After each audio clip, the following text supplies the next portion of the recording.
Yeah, DB. Oh, just cleaning out the deadwood. Okay. Look, Mr. Connell, I just can't afford to be without work right now, not even for a day. I've got a mother and 2 kid sisters. More good luck telegrams.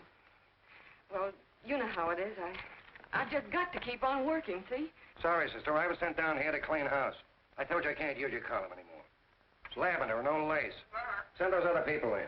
I'll tell you what I'll do. I get $30 a week. I'll take 25, 20 if necessary. I'll do anything you say. It isn't the money. We're after circulation. What we need is fireworks.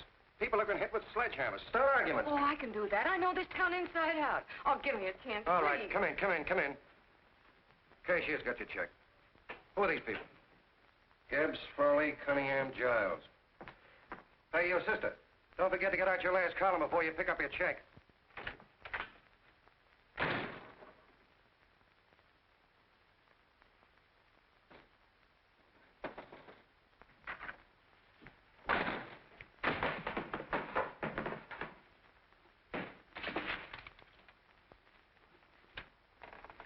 You're a couple of sticks shy in your column, man. Big rich slob like D.B. Norton buys the paper and 40 heads are chopped off. Did you get it, too? Yeah. You too? Oh, Joe. Oh, I'm sorry, darling. Why don't we tear the building down? Before you do, Ann, perhaps you'd better finish this column. Yeah, lavender and old lace. Wait, Joe. Wait. Wants fireworks, huh? Okay.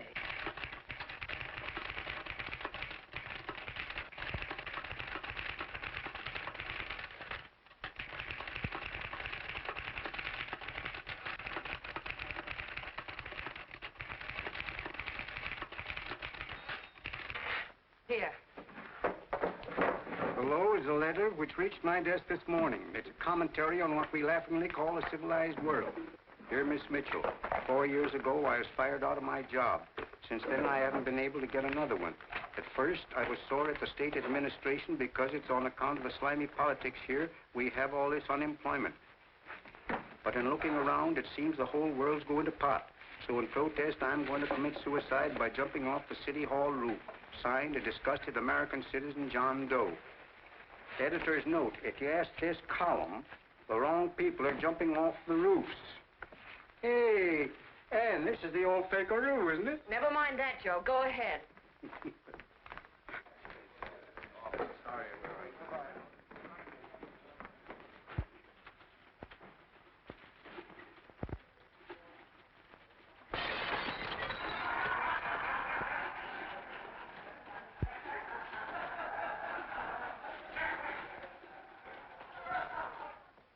And it's because of the slimy politics that we have all this unemployment here. There it is. That's D.B. Norton's opening attack on the governor. Why, Jim, it's just a letter sent into a column. No, I can smell it. That's Norton. Good morning, gentlemen. Good morning, Governor. Morning, Governor. You're rather early. Governor, did you happen to see this in the new bulletin? Yes. I had it served with my breakfast this morning. Jim thinks it's D.B. Norton at work. Of course it is. Oh, come, Jim. That little item, D.B. Norton does things in a much bigger way. This is his opening attack on you, Governor. Take my word for it. What did he buy a paper for? Why did he engage a high-pressure editor like Connell for? He's in the oil business. I tell you, Governor, he's after your scalp. All right, Jim, all right. Don't burst a blood vessel. I'll look into it.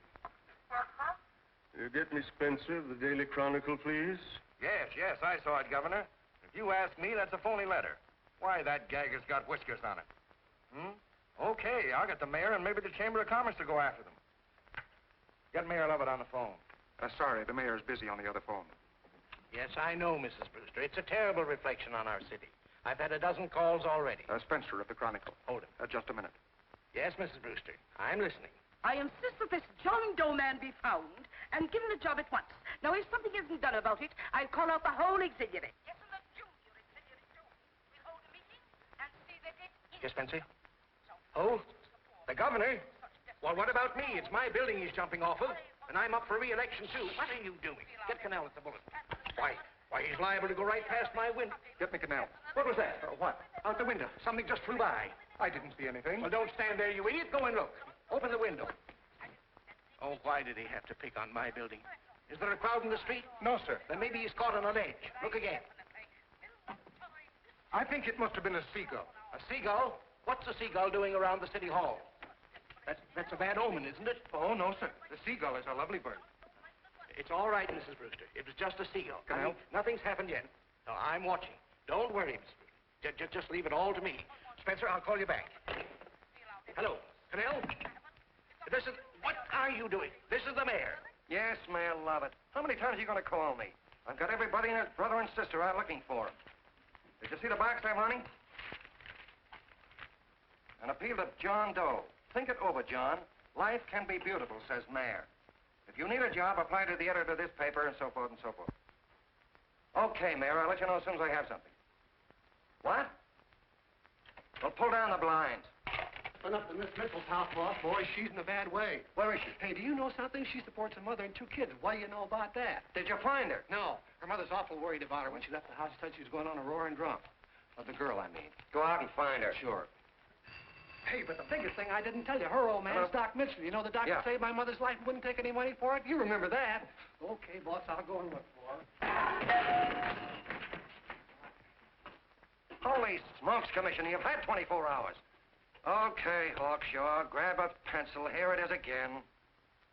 About 5'5", brown eyes, light chestnut hair, and as fine a pair of legs as ever walked into this office. Did you want to see me? No. I've had the whole Army and Navy out searching for you because that's a game we play here every day. I remember distinctly being fired. That's right. But you have a piece of property that still belongs to this newspaper, and I'd like to have it. What's that? The letter. What letter? The letter from John Doe. Oh. The whole town's in an uproar. We've got to find him, and the letter's the only clue. There is no letter. We'll get a handwriting expert to... What? There is no letter. Say that again. There's no letter. I made it up. You made it up. Mm-hmm. You said you wanted fireworks. Don't you know there are 9 jobs waiting for this guy? 22 families want to board him free. 5 women want to marry him, and the mayor's practically ready to adopt him, and you... Just call the morgue, boss. They said there's a girl there. Shut up. Ann, say, why didn't you... Hey. Only one thing to do, Hank. Drop the whole business quickly. How? Run its story. Say John Doe was in here and is sorry he wrote the letter and... That's right. They've got it, sure. He came in here, and I made him change his mind. Bulletin editor saves John Doe's life. Well, it's perfect. I'll have Ned write it up. Oh, Ned, I got a story I want you to... Wait a minute. Listen, you great, big, wonderful genius of a newspaper man. You came down here to shoot some life into this dying paper, didn't you? Well, the whole town's curious about John Doe, and boom, just like that, you're going to bury him. There's enough circulation in that man to start a shortage in the ink market. In what man? John Doe. What John Doe? John Doe, the one I made up. Look, genius, now look. Suppose there was a John Doe and he walked into this office. What would you do? Find him a job and forget about the whole business, I suppose, huh? Not me. I'd make a deal with him. A deal? Sure, when you get hold of a stunt that sells papers, you don't drop it like a hot potato. Well, this is good for at least a couple of months. You know what I'd do? Between now and, let's say, Christmas when he's going to jump, I'd run a daily on. Starting with his boyhood, his schooling, his first job. A wide-eyed youngster facing a chaotic world. The problem of the average man, of all the John Does in the world. Now, then comes the drama. He meets discouragement. He finds the world his feet of clay. His ideals crumble. So what does he do? He decides to commit suicide and protest against the state of civilization. He thinks of the river, but no. No, he has a better idea. The city hall. Why? Because he wants to attract attention. He wants to get a few things off his chest, and that's the only way he can get himself heard. So?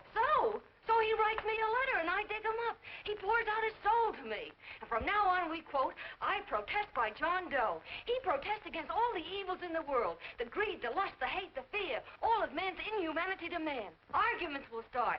Should he commit suicide or should he not? People will write in pleading with him. But no, sir, John Doe will remain adamant. On Christmas Eve, hot or cold, he goes. See? Very pretty. Very pretty indeed, Miss Mitchell. But would you mind telling me who goes on Christmas Eve? John Doe. What John Doe? The one we hire for the job, you lunkhead. Wait a minute. Let me get this through this lame brain of mine. Are you suggesting we go out and hire someone to say he's going to commit suicide on Christmas Eve? Is that it? Well, you're catching on. Who, for instance? Anybody. Beanie'll do. Why, sure. Who, me? Jump off a... Oh, no, any time at Christmas. I'm superstitious.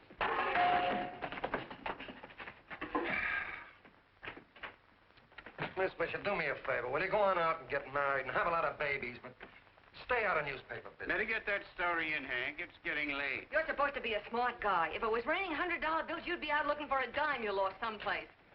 Holy smokes, wasting my time listening to this mad woman. Look, Chief, look at the Chronicle. It's running on John Doe. They say it's a fake. Why, the no good to... John Doe story, amateur journalism. It's palpably phony. It's a wonder anyone is taking it serious. What do you think of those guys? That's fine. That's fine. Now fall right into their laps. Go ahead. Say John Doe walked in and called the whole thing off. You know what that's going to sound like on top of this. That's all, Ned. Thank you. All right. Amateur journalism, huh? Why, that bunch of sophomores, I can teach them more about... Hey, boss, get a load of this. What? Look. What do they want? They all say they wrote the John Doe letter. Yeah, boss. Oh, they all wrote the letter. Tell them all to wait. Look, Mr. Connell, one of those men is your John Doe. They're desperate and will do anything for a cup of coffee. Pick one out and you can make the Chronicle eat their words. I'm beginning to like this. If you ask me, Hank, you're playing around with dynamite. No. The gal's right. We can't let the Chronicle get the laugh on us. We've got to produce a John Doe now. Amateur journalism, huh? I'll show those guys. Sure, and there's no reason for them to find out the truth either, because naturally I won't say anything. Okay, sister, you get your job back. That's a bonus. What bonus? Oh, the bonus of $1,000 the Chronicle was going to pay me for this little document. You'll find it says, I, Ann Mitchell, hereby certify that the John Doe letter was created by me. I can read. Sorry. You think this is worth $1,000, do you? Oh, the Chronicle would consider it dirt cheap. Packs everything, including a gun. Okay, sister, you got yourself a deal. Now let's take a look at the candidates. The one we pick has got to be the typical average man. Typical American that can keep his mouth shut. Show me an American who can keep his mouth shut and I'll eat him. Okay, Beanie, bring him in one at a time.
Did you write that letter to Miss Mitchell? No, I didn't. What are you doing up here, then? Well, the paper said there were some jobs around loose. Thought there might be one left over. Had any schooling? Yeah, a little. What do you do when you work? I used to pitch. Baseball? Yeah. So the wing went bad. Where'd you play? Bush leagues, mostly. How about family? Got any family? No. Oh, just traveling through, huh? Yeah. Me and a friend of mine. He's outside. Looks all right. Be perfect, a baseball player. What could be more American? She had a family, though. Be less complicated without a family. Look at that face. It's wonderful. They'll believe him. Come on. What's your name? Willoughby. John Willoughby. Long John Willoughby, they called me in baseball. Would you like to make some money? Yeah. Maybe. Would you be willing to say you wrote that letter and stick by it?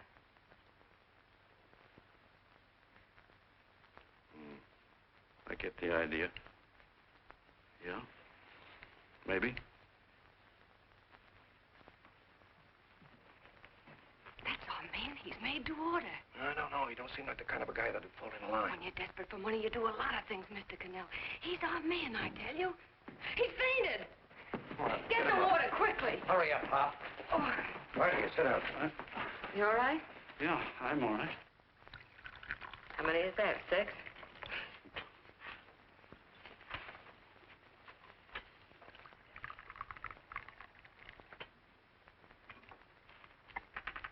Pretty hungry, weren't you?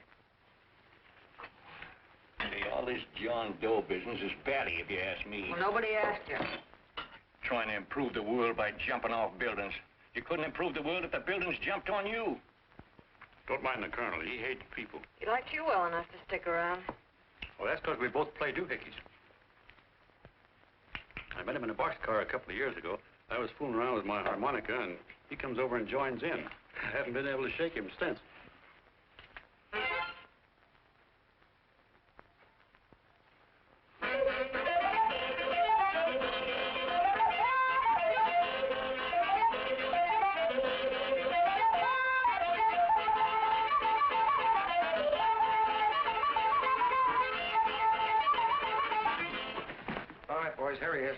No, you can't take pictures of him like that, eating a sandwich and with a beard. But he's going to jump off a building. Yes, but not because he's out of a job. That's not news. This man's going to jump as a matter of principle. Well, maybe you're right. We'll clean him up and put him in a hotel room under bodyguards. We'll make a mystery out of him. Did you speak to Mr. Norton? Thinks it's terrific. Says for us to go the limit. Wants us to build a bonfire under every big shot in the state. Oh, swell. Is that the contract? Yeah. What's he doing here? Friend of his. They play duets together. Duets? But can we trust him? Oh. I trust him. Oh, you trusted me. Well, that's fine. I suppose he trusts you, too. Oh, stop worrying. He's all right. Okay, but we don't want more than a couple of hundred people in on this thing. Now, the first thing I want is an exact copy of the John Doe letter in your own handwriting. I've got it already. Here. No, that's fine. Now, I want you to sign this agreement. It gives us an exclusive story under your name, day by day, from now until Christmas. On December 26th, you get one railroad ticket out of town. And the Bulletin agrees to pay to have your arm fixed. That's what you want, isn't it? Yeah, but it's got to be by Bonesetter Brown. Okay, Bonesetter Brown goes. Here, sign it. Meanwhile, here's $50 spending money. That's fine. Beanie? Yes, boss. Take charge of him. Get him a suite at the Imperial and hire some bodyguards. Yeah, and some new clothes, Beanie. You think we better have him deloused? Yeah. Both of them? Yes, both of them, but don't let them out of your sight. Hey, Beanie, gray suit, huh? Yes. Okay, fellas.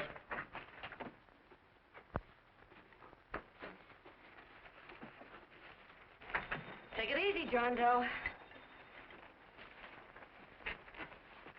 And you start pounding that typewriter. Oh, boy, this is terrific. No responsibilities on our part, just statements from John Doe, and we can blast our heads off. Before you pop too many buttons, don't forget to make out that check for $1,000.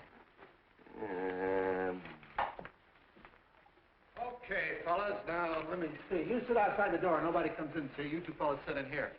Hey, pretty nifty, huh? You ain't gonna get me to stay here. Sure you are. No, sir. That spot under the bridge where we slept last night's good enough for me. Say, what'll I do with this baggage? Let's stick him in the bedroom. Give me mine. I ain't staying. You know, we were headed for the Columbia River country before all this John Doe business came up. You remember that, don't you? Sure, I remember. Say, your ears popped coming up in the elevator. Mine did. All along, John. I tell you, it's no good. You're gonna get used to a lot of stuff that's gonna wreck you. Why, that $50 in your pocket's beginning to show up on you already. And don't pull that on me, neither. Stop worrying, Colonel. I'm going to get my arm fixed out of this. Hey, here's some cigars the boss sent us. Have one. Hey, Help cigars. yourself. No.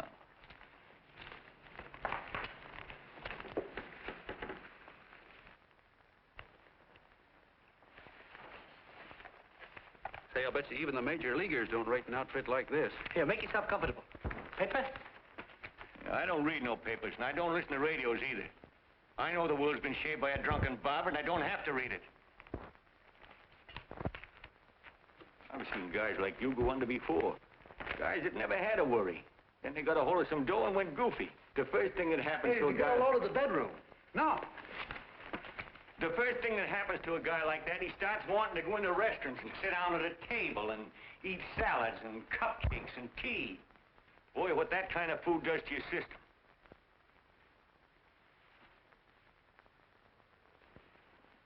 The next thing the dope wants is a room. Yes, sir, a room with steam heat, and curtains and rugs, and before you know it, he's all softened up and he can't sleep unless he has a bed. Hey, stop worrying, Colonel. $50 ain't gonna ruin me. I've seen plenty of fellas start out with $50 and wind up with a bank account. Hey, what's the matter with the bank account, anyway? And let me tell you, Long John, when you become a guy with a bank account, they got you. Yes, sir, they got you. Who's got him? The helots. Who? Hey, there's the City Hall tower I was supposed to jump off of. It's even higher than this. Who's got him? The helots. Woo! Hey, wait a minute! You're not supposed to jump on Christmas Eve. Do you want to get me in a jam? If it's going to get you in the jam, we'll do you a favor. I won't jump. And when they got you, you got no more chance than a road rabbit. Hey, who'd you say was going to get him? Hey, is this one of those places where you ring if you want something? Yeah, just use the phone. Boy, I've always wanted to do this. Hey, Doc, look. Look, Doc. Give me that again, will you? Who's going to get him? The helots. Who are they? Listen, sucker, you ever been broke? Sure, mostly often. All right. You're walking along. Not a nickel in your jeans. You're free as the wind. Nobody bothers you. Hundreds of people pass you by in every line of business. Shoes, hats, automobiles, radios, furniture, everything. And they're all nice, lovable people. And they let you alone. Well, is that right? Then you get a hold of some dough, and what happens? All those nice, sweet, lovable people become helots. A lot of heels. They begin creeping up on you, trying to sell you something. They get long claws, and they get a stranglehold on you. And you squirm, and you duck, and you holler, and you try to push them away, but you haven't got a chance. They got you. First thing you know, you own things. A car, for instance. Now your whole life is messed up with a lot more stuff.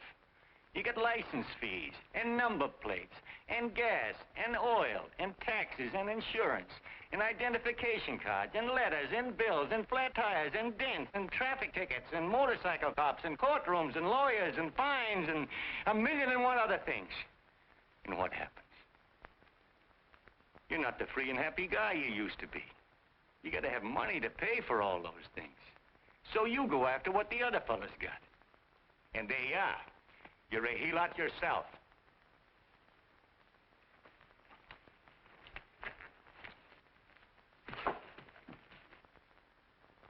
You win, Colonel. Here, take the 50. Go ahead and get rid of it. You bet I will, just as fast as I can. I'm gonna get some canned goods, a fishing rod, and the rest I'm gonna give away. Give away? Hey, get me a pitcher's glove. I got to get some practice. Say, he's giving it away. I'm gonna get me some of that. Hey, come back here, you helot. For you send up 5 hamburgers with all the trimmings, 5 chocolate ice cream sodas, and 5 pieces of apple pie. No, apple with cheese. Yeah, thanks.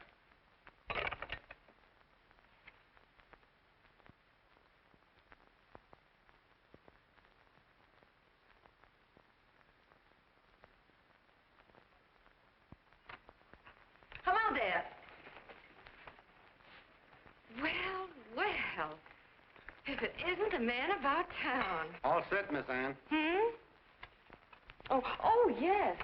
Let's go. Let's see, we want some action in these pictures. Action? Mm-hmm. That's good. No. This man's going to jump off a roof. Oh. Here, wait a minute. Let me comb your hair. Sit down. Yeah, that's better.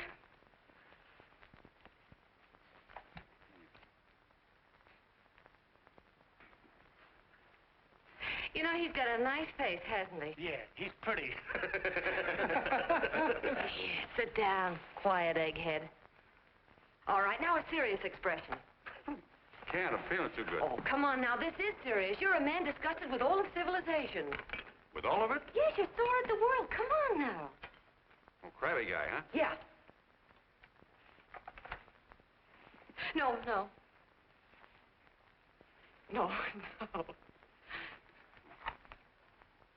No, look. You don't have to smell the world. Well, all those guys in the Never picture mind stand- those guys. All right, stand up. Now, let's see what you look like when you protest. Against what? Against anything, just protest. You got me. Oh, look, I'm the umpire, and you just cut the heart of the plate with your fast one, and I called it a ball. What would you do? Oh, you did, huh? Yeah. Why can't you call it right, you boneheaded... Grab it!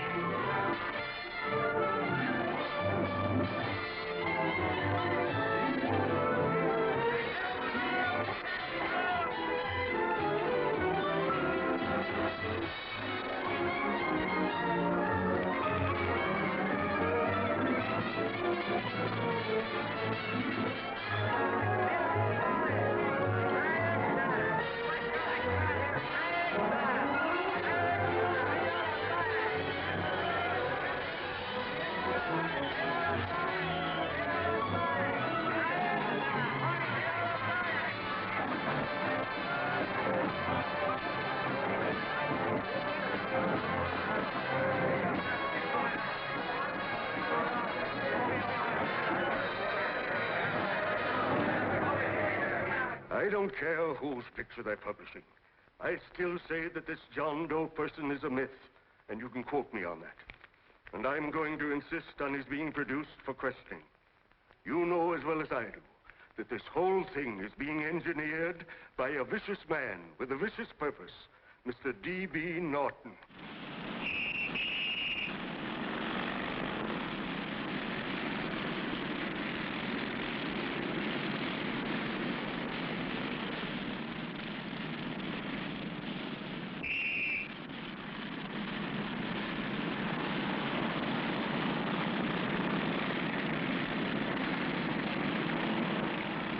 Connell and Miss Mitchell are at the house, sir. Oh, they are?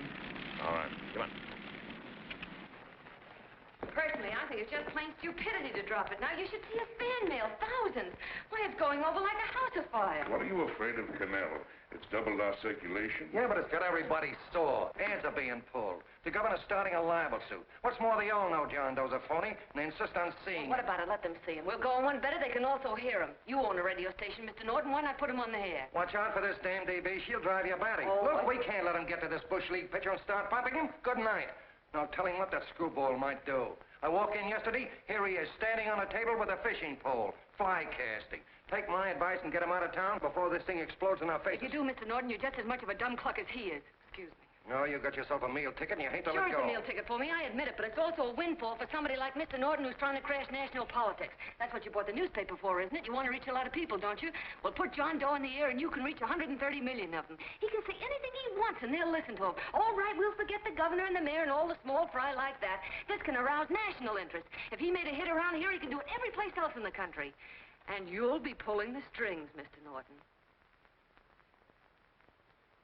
Go down to the office and arrange for some radio time. But, DB, you're not I going want to it fall... as soon as possible. Okay. I just came in to get warm myself. Come on, let's go. Don't you go. I want to talk to you.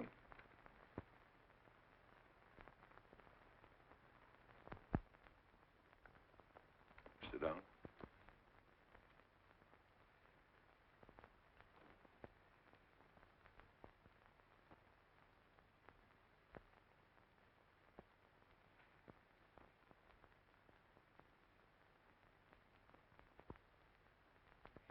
Hey, this John Doe idea was yours, huh? Yes, sir.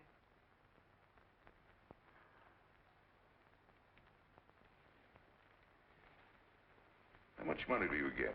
$30. $30. Well, what are you after? I mean, what do you want? A journalistic career? Money. Money? Well, I'm glad to hear somebody admit it. Do you suppose you could write a radio speech that would put that fellow over? Oh, I'm sure I can. Do it, and I'll give you $100 a week.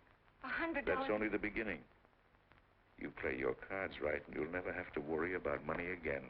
Oh, I know it. Hello. Hello. Whenever there's a pretty woman around. This is my nephew, Ted Sheldon, Miss Mitchell. How do you do? How do you do? All right, Casanova, I'll give you a break. See that Miss Mitchell gets a car to take her home. Always reading my mind, aren't you? Thank you very much for everything. And Miss Mitchell, I think from now on you'd better work directly with me. Yes, sir.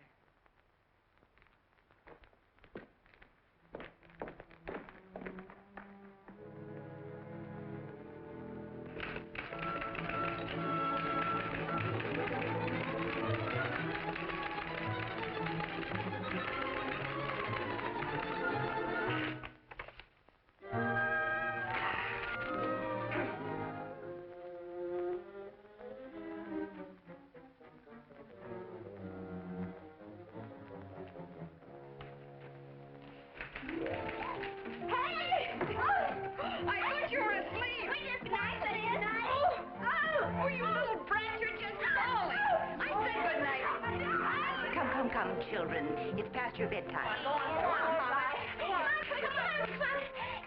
on. Now, scooch off the bed. Pour through me. I'm done. I'll never get this speech right. Oh, yes, you will, Ann, dear. You're very clever. Yeah, I know. What are you looking for? Your purse, I need $10. What for? I gave you 50 just the other day.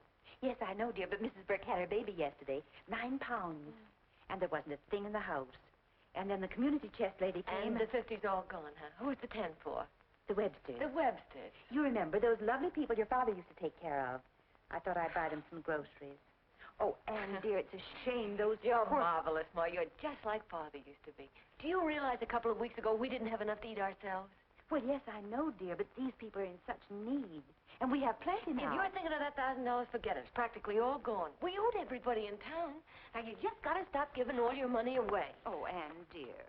Oh, I'm sorry, Ma. Oh, don't pay any attention to me. I guess I'm just upset about all this. Gee whiz, here I am with a great opportunity to get somewhere, to give us security for once in our lives, and I'm stuck. If I could put this over, your Mrs. Burke can have 6 babies. You mean this speech you're writing? Yeah, I don't know. I simply can't get it to gel. I created somebody who's going to give up his life for a principle. Hundreds of thousands of people are going to listen to him over the radio. And unless he says something that's, well, that's sensational, it's just no good. Well, honey, of course, I don't know what kind of a speech you're trying to write, but judging from the samples I've read, I don't think anybody will listen. What? Darling, there's so many complaining political speeches. People are tired of hearing nothing but doom and despair on the radio. If you're going to have him say anything, why don't you let him say something simple and real, something with hope in it? If your father were alive, he'd know what to say. Oh, yeah. Father certainly would. Wait a minute. Hmm?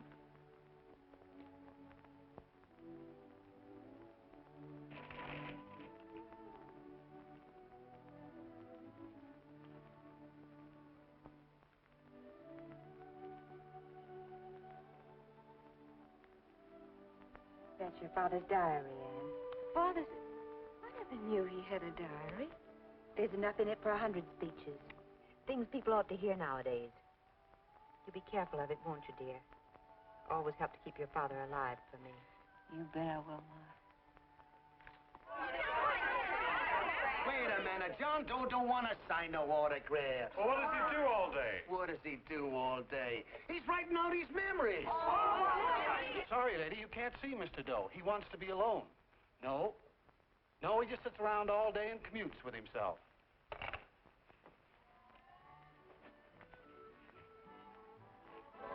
Oh!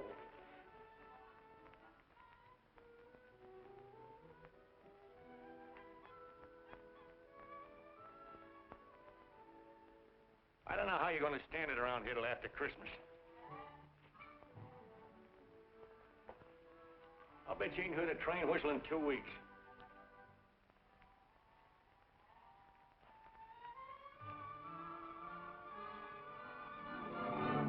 Steam right!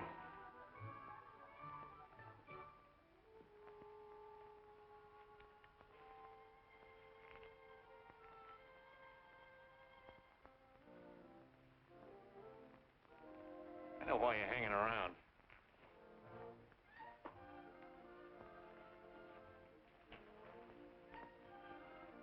You're stuck on the girl. That's all a guy needs is to get hooked up with a woman.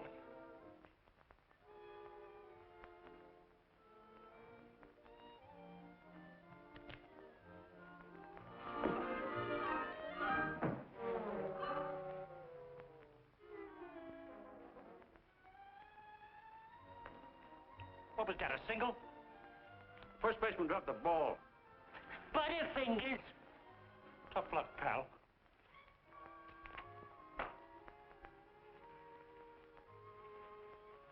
Guy has a woman on his hands. First thing he knows, his life is balled up with a lot more things. Furniture.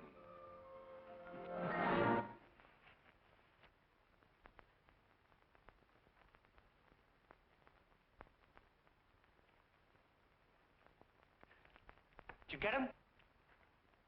You're out. Swell. What's this, the end of the 8th? 9th.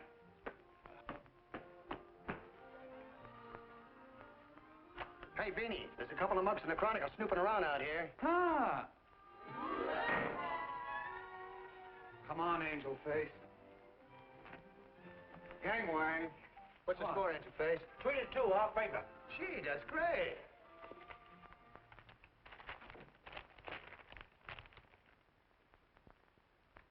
Hey, you got swell form there. Must have been a pretty good pitcher. Pretty good. Say, I was just about ready for the major leagues when I chipped a bone in my elbow. I got it pitching a 19-inning game. 19? Yeah. There was a major league scout there watching me, too. And he came down after a game of the contract. You know what? I couldn't lift my arm to sign it. I'll be okay, though, as soon as I get it fixed up. It's too bad. What do you mean, too bad? Huh? Oh, that you'll never be able to play again. What are you talking about? I just told you I was going to get... Well, you know how they are in baseball if a guy's mixed up in a racket. Racket? What do you mean? Well, I was just thinking about this John Doe business. Why, as soon as it comes out it's all a fake, you'll be washed up in baseball, won't you? Yeah. Doggone, I never thought about that.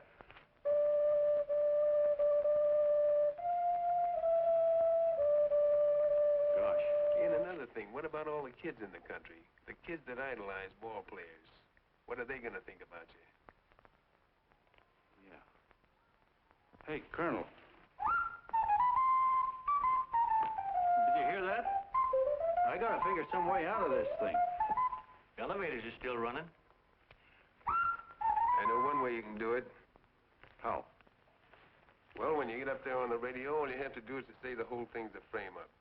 Make you a hero sure as you're born. Yeah, but how am I going to get my arm fixed? Well, that's a cinch. I know somebody who'll give you $5,000 just to get up on the radio and tell the truth. $5,000? Yeah, $5,000, and he gets it right away. You don't have to wait till Christmas. Look out, Long John. They're closing in on you. Say, who's putting up this dough? Fellow runs the Chronicle. Here's the speech you make, and it's all written out for you. $5,000. Holy mackerel, I can see the helots coming, the whole army of them. It's on the level.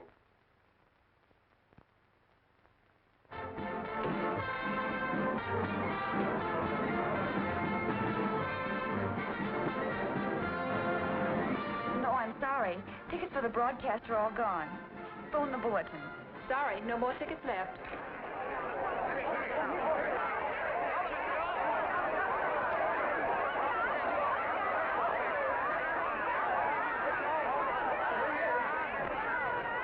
John, all set for the big night? Well. Turn around. One moment. Now stand. Hold it. A big smile, Miss Joe. Okay, Jeannie, that's all. Take him out. Now, look, John, here's the speech. It's in caps and double spaced. You won't have any trouble reading it. Not nervous, are you? No. Of course not. He wouldn't be. Who? John Doe, the one in there. Hey, don't let your knees rattle. It picks up on the mic. Oh, Jeannie, you needn't be nervous, John. All you have to remember is to be sincere. Pick up that phone, Miss Mitchell. It's for you. Okay. Hello? Yes, Mother. Oh, thank you, darling. Oh, there he is, the poor dear man. Oh, good luck to you, Mr. Doe. We want you to know that we're all for you. The girls all decided that you're not to jump off any roof at all. Oh, we'll stop it. You got the speech I gave you? Yeah. Now, look. I'll give this money to the colonel just as soon as you get started. We'll have a car waiting at the side entrance for you. Okay. How'd you get in here? Huh? Oh, I just came in to wish him luck. Come on, out. Mother says good luck, too. John, when you read that speech, please believe every word of it. He turned out to be a wonderful person, John. Who? John Doe, the one in the speech. Oh. You know something? I've actually fallen in love with him. All right, there he is, sister. Now, come on, plenty of room. What's the idea? No, that's too much. That's not so much. Come on. Oh, this is no time for cheap publicity, Mr. Connell. Listen, if that guy lays an egg, I want to get something out of it.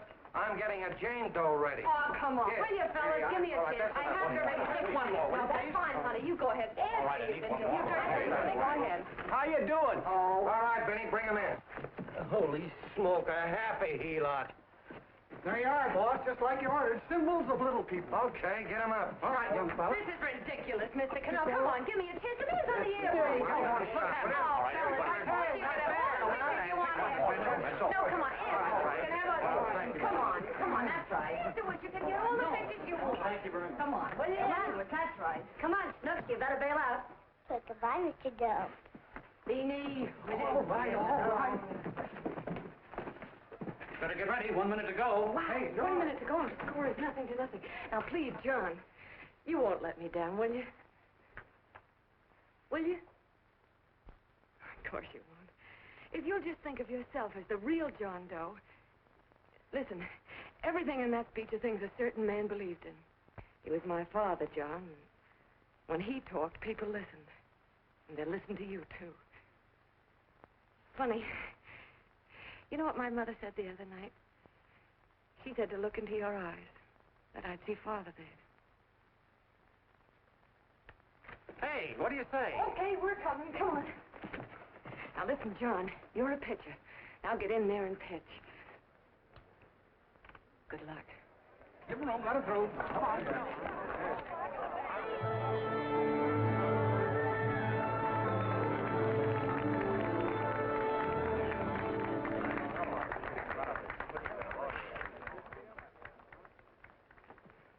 Hey, let's get out of here. There's the door right there. Hey, what are you doing here? That's what I'd like to know. Come on, out. Hey, he's a friend of mine. Never mind, let him alone. He's all right.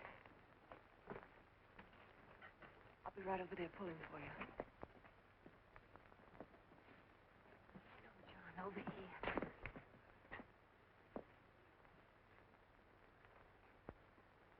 Stand by.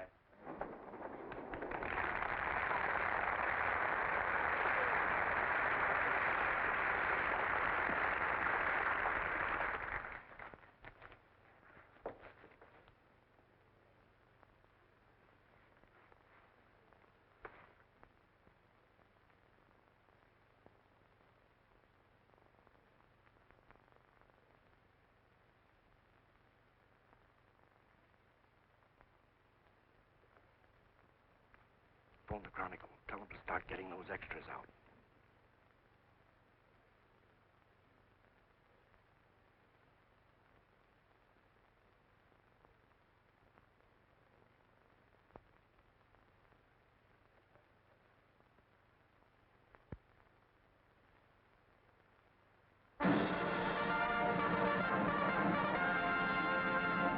And good evening, ladies and gentlemen. This is Kenneth Fry speaking for the new Bulletin. Tonight we give you something entirely new and different.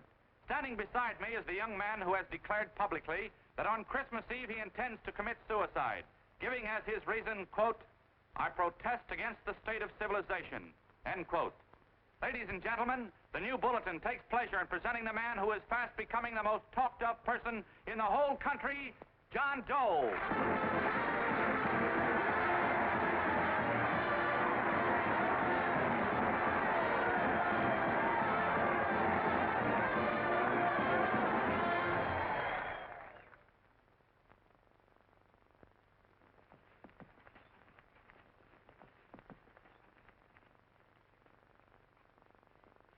Ladies and gentlemen, I am the man you all know as John Doe. I took that name because it seems to describe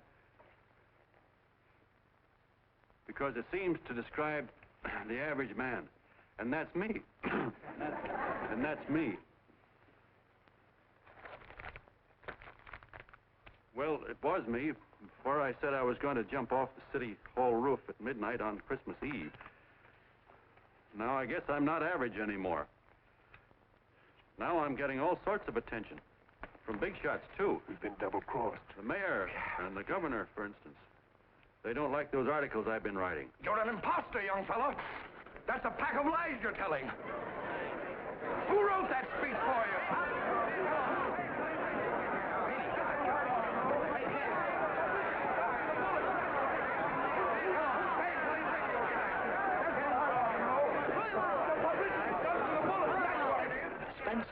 Ladies and gentlemen, the disturbance you just heard was caused by someone in the audience who tried to heckle Mr. Doe. The speech will continue.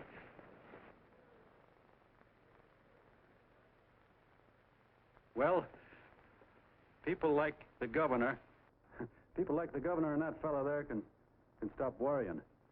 I'm not going to talk about them. I'm going to talk about us. The average guys, the John Does. If anybody should ask you what the average John Doe is like, you couldn't tell him because he's 1,000,001 things.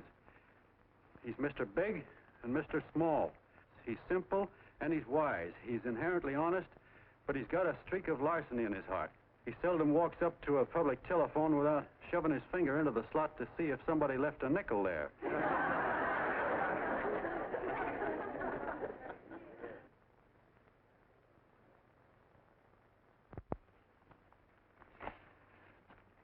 He's the man the ads are written for. He's the feller everybody sells things to. He's Joe Doe, the world's greatest stooge and the world's greatest strength.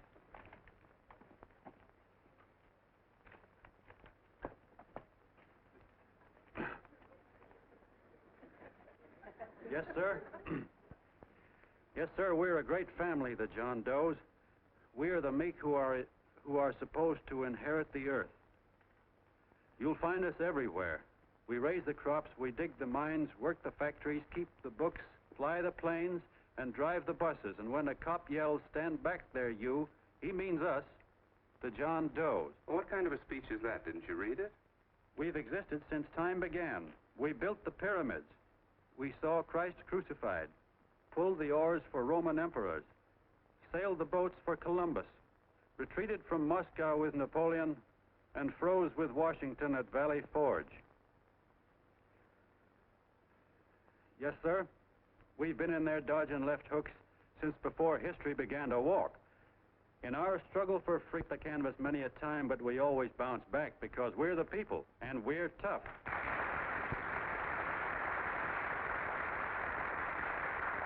They've started a lot of talk about free people going soft, that we can't take it.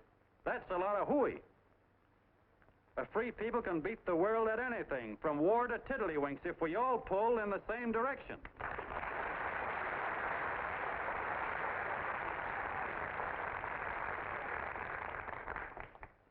I know a lot of you are saying, "What can I do? I'm just a little punk. I don't count." Well, you're dead wrong. The little punks have always counted, because in the long run, the character of a country is the sum total of the character of its little punks.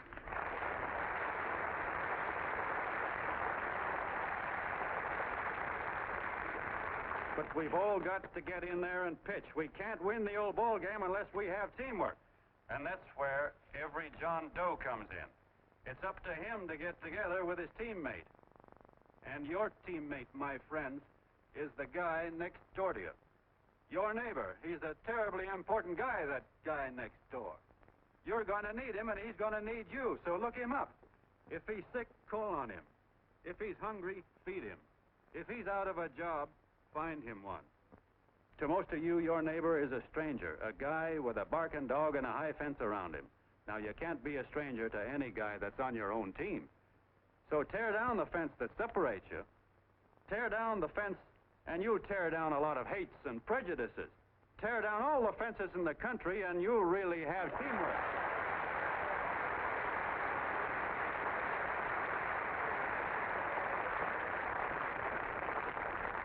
I know a lot of you are saying to yourselves, "He's asking for a miracle to happen. He's expecting people to change all of a sudden." Well, you're wrong. It's no miracle. It's no miracle because I see it happen once every year, and so do you, at Christmas time. There's something swell about the spirit of Christmas, to see what it does to people, all kinds of people. Now, why can't that spirit, that same warm Christmas spirit, last the whole year round? Gosh, if it ever did, if each and every John Doe would make that spirit last 365 days out of the year, we'd develop such a strength, we'd create such a tidal wave of goodwill that no human force could stand against it. Yes, sir, my friends. The meek can only inherit the earth when the John Does start loving their neighbors. You better start right now. Don't wait till the game is called on account of darkness. Wake up, John Doe. You're the hope of the world.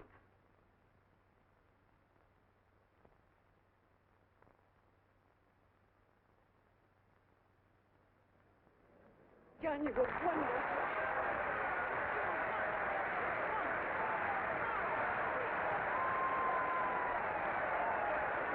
Let's get out of here. Now you're talking.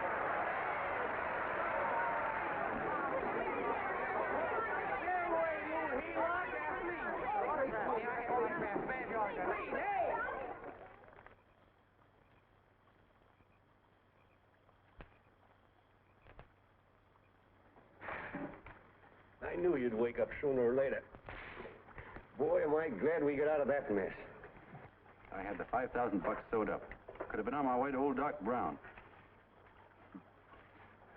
You're a pitcher, John, she says. Now, go in there and pitch. What a sucker. Yeah, she's a heel-lot just like the rest of them. It's lucky you got away from her. What was I doing up there making a speech anyway? Me, huh? Geez, the more I think about it, the more I could... Tear down all the fences. Why, if you tore one picket off of your neighbor's fence, he'd sue you. 5,000 bucks, had it right in my hand. What do you mean he ran away? We'll go after him, find him. That man is terrific.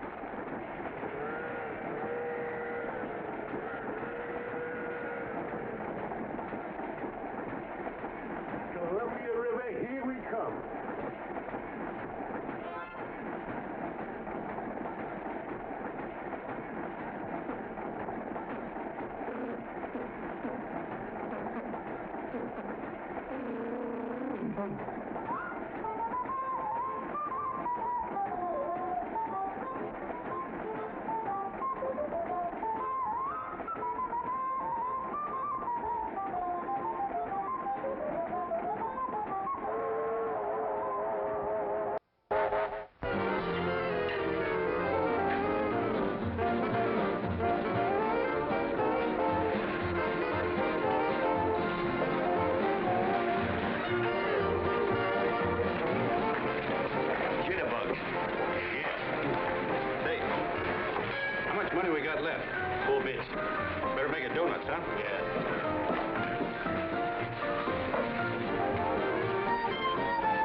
About that big and about that thick. Yeah, with hash brown potatoes and tomatoes and apple pie and ice cream and coffee. And donuts, I know. Hey, Ma! Seekers! A fair! Fingers of fair coming up. Glad he took the tea out of there.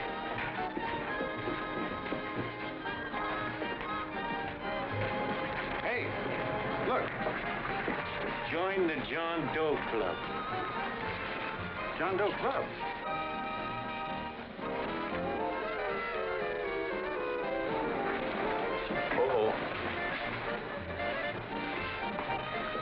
John Doe. Who? John Doe. Ah, you need glasses, buddy. Oh, but it's a spitting image of John Doe. Yeah, but his name is Willoughby. I'm John Willoughby. I'm a baseball player. Sure. Oh, no, I know that voice anyway. You can't kid me. You're John Doe. Hey, Ma! Ma! That's John Doe. John Doe. Yeah, sitting right there, big as life. Who'd you say it was? John Doe, the big guy there. Pictures in the paper. That's John Guy. John Doe. John Doe.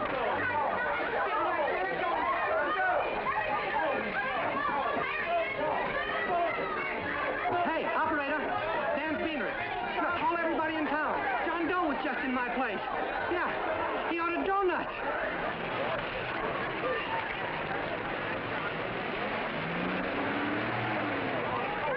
John Doe. Have a seat, John Doe. Come on.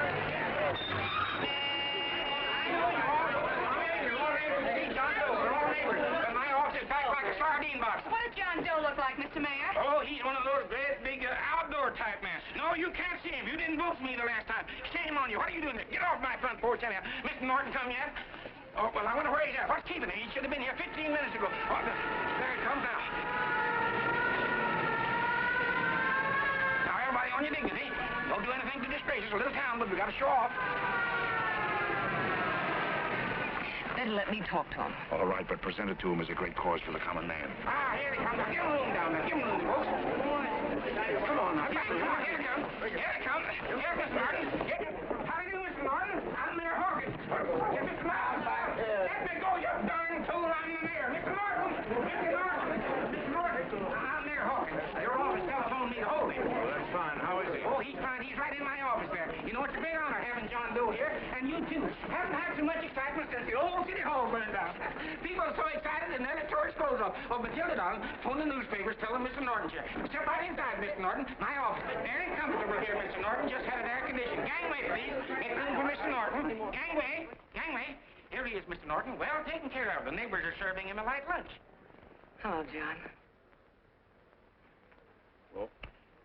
Mr. Mayor, if you don't mind, we'd like to talk to him alone. Why, certainly, certainly. All right, everybody. Clear out. No, but you... Everybody, quickly now.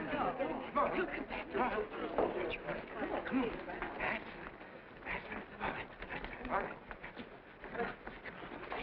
Don't argue with me here. Wait till we get home. Don't you push me around like that. Even though I'm your wife, you can't push me around. Look, Mr. Norton, I think you got a lot of nerve having those people hold us here. There's nobody holding you here, Mr. Doe. It's only natural that nobody holding us here. Let's get going. Incidentally, my name isn't Doe. It's Willoughby. Look, John, something terribly important's happened. They're forming John Doe clubs. We know of 8 already, and they say that there's... John Doe clubs? What for? To carry out the principles you talked about in your radio speech. I don't care what they're forming. I'm on my way, and I don't like the idea of being stopped either. Oh, but you don't know how big this thing is. You should see the thousands of telegrams we've received and what they're saying about you. Look, it started as a circulation stunt, didn't it? Well, you got your circulation. Now, why don't you let me alone? Oh, it started as a circulation stunt, but it isn't anymore. Mr. Norton wants to get back of it and sponsor John Doe clubs all over the country. He wants to send you on a lecture tour. Me? Uh-huh. Oh, certainly. With your ability to influence people, it might grow into a glorious movement. Say, let's get something straight here. I don't want any part of this thing. If you got an idea I'm going around lecturing the people, why, you're crazy. Baseball's my racket, and I'm sticking to it. Come on, Colonel, let's get out of here. John, please, please. I just got rid of one crowd. But please, Mr. Mayor, tell him the John Doe Club wants to talk to him. Let them in, Mr. Mayor. Let them come in. Okay, folks, but remember your manners. No stampeding. Walk slow, like you do when you come to pay your taxes.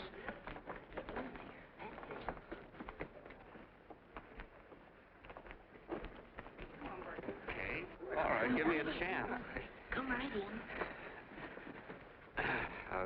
My name's Bert Hanson, Mr. Doe. I'm the head soda jerker at Schwabacker's drugstore. Well, sir, you see, me and my wife, we heard your broadcast, and we got quite a bang out of it. Especially my wife. Kept me up half the night saying, that man's right, honey. The trouble with the world is nobody gives a hoot about his neighbor. That's why everybody in town's sore and cranky at each other. And I kept saying, oh, that's fine, but how's a guy going to go around loving the kind of neighbors we got? Old Sourpuss, for instance. You see, Sourpuss Smithers is a guy lives all alone next door to us. He's a cranky old man and runs a second-hand furniture store. We haven't spoken to him for years. I always figured he was an ornery old gent that hated the world because he was always slamming his garage door and playing the radio so loud he kept half the neighbors up.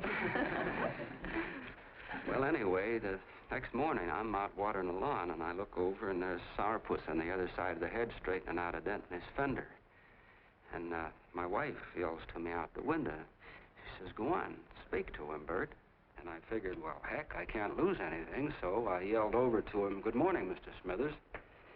He went right on pounding his fender. Was I burned? So I turned around to give my wife a dirty look, and she said, louder, louder, he didn't hear you. So in a voice you could have heard in the next county, I yelled, good morning, Mr. Smithers. Well, sir, you could have knocked me over with a feather. Old Sourpuss turned around surprised-like, and he put on a big smile, came over and took my hand like an old lodge brother, and he said, good morning, Hanson. I've been wanting to talk to you for years, only I thought you didn't like me.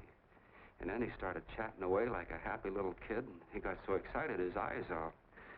Well, Mr. Doe, before we got through, I found out Smithers is a swell egg, only he's pretty deaf, and that accounts for all the noises.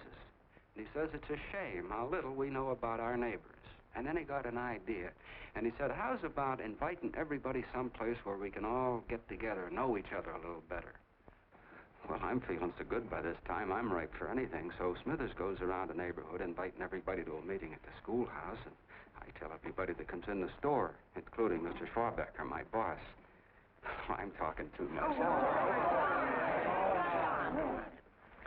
Well, I'll be doggone if for 40 people don't show up. Of course, none of us knew what to do, but we sure got a kick out of seeing how glad everybody was just to say hello to one another. Tell him about making Sourpuss chairman. Oh, yeah, we made Sourpuss chairman and decided to call ourselves the John Doe Club. And say, incidentally, this is my wife. Come here, honey. This is my wife, Mr. Doe. How do you do, Mr. Doe? Sourpuss is here, too. Oh, is he? This is Sourpuss, or excuse me, Mr. Smithers, Mr. Doe. That's all right. If you didn't call me Sourpuss, it wouldn't feel natural. Well, anyway, I guess nearly everybody in the neighborhood came except the Delaney's.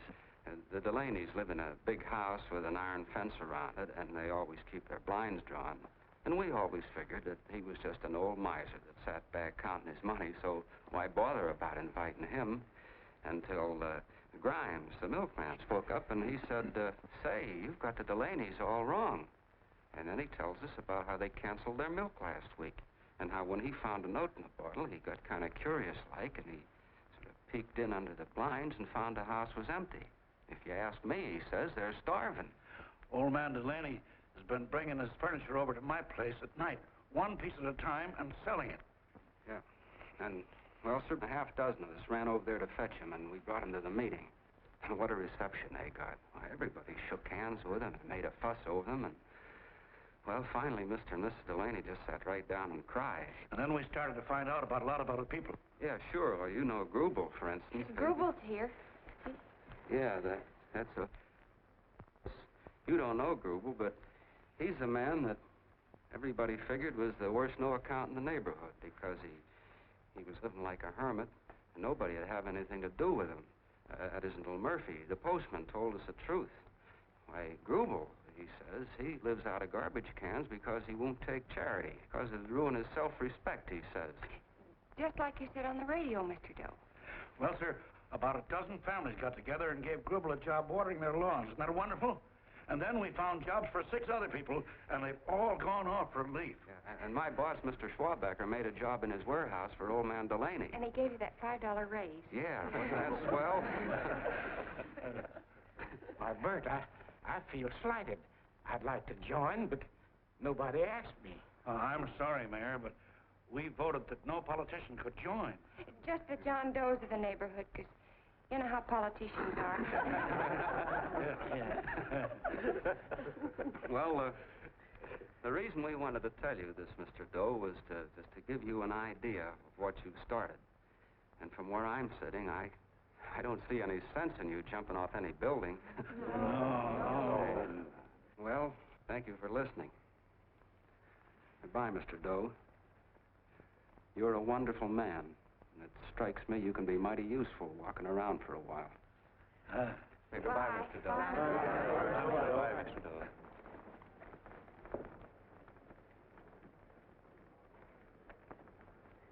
I'm Mrs. Delaney, Mr. Doe.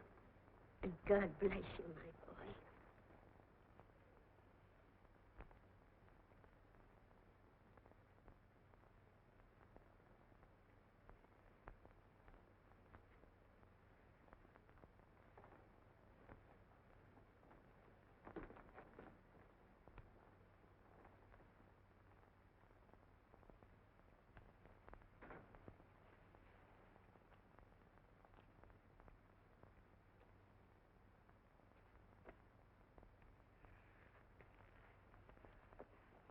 Gee whiz, I'm all mixed up. I don't get it. Look, all those swell people think I'm going to jump off a building or something. I never had any such idea. Gosh. The fellow'd have to be a mighty fine example himself to go around telling other people how to... Say, look, what happened the other night was on account of Miss Mitchell here. She wrote the stuff. Don't you see what a wonderful thing this can be? But we need you, John. You're hooked. I can see that right now. They got you. Well, I'm through. For 3 years, I've been trying to get you up to the Columbia River country. First it was your glass arm, then it was the radio, and now it's the John Doe clubs. Well, I ain't waiting another minute.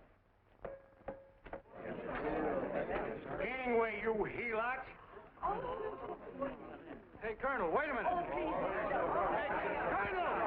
I want you personally to go along with John Doe and Miss Mitchell and handle the press and the radio. Me? Yes, I don't want to take any chances. And Johnson? Yes, Stevie. Your crew will do the mop-up job. They'll follow John Doe into every town, see that the clubs are properly organized and the charter's issued. Right. There are only 8 flags up there now. I want to see that map covered before we get through.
rehire. If they made demands, I'd understand it. But the John Does ask for nothing.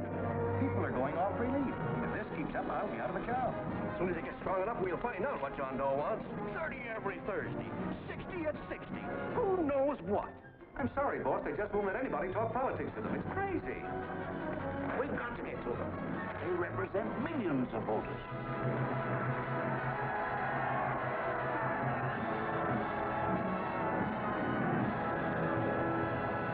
I tell you, ladies and gentlemen, this thing has been nothing short of a prairie fire. We've received so many applications for charters to the John Doe clubs, we haven't been able to take care of them. I'd hate to have that many pins stuck in me. This John Doe convention is a natural. It's going to put our city on the map. Why, over 2,400 John Doe clubs are sending delegates. Can you imagine that? You, Mr. Mayor, will be the official host. You will make the arrangements for decorating the city, parades, and a reception for John Doe when he gets home. And don't wear your high hat. No high hat? No high hat. And from you, Connell, I want a special John Doe edition every day until the convention is over. And now, if you will, please step into the outer office and look your prettiest because there are photographers there to take pictures of this committee. Don't worry, D.B. Everything will be taken care of. Isn't it all too wonderful? Gather down here in a nice group now, get nice and rugged. Oh, Mr. Mayor, would you step down in front row, please?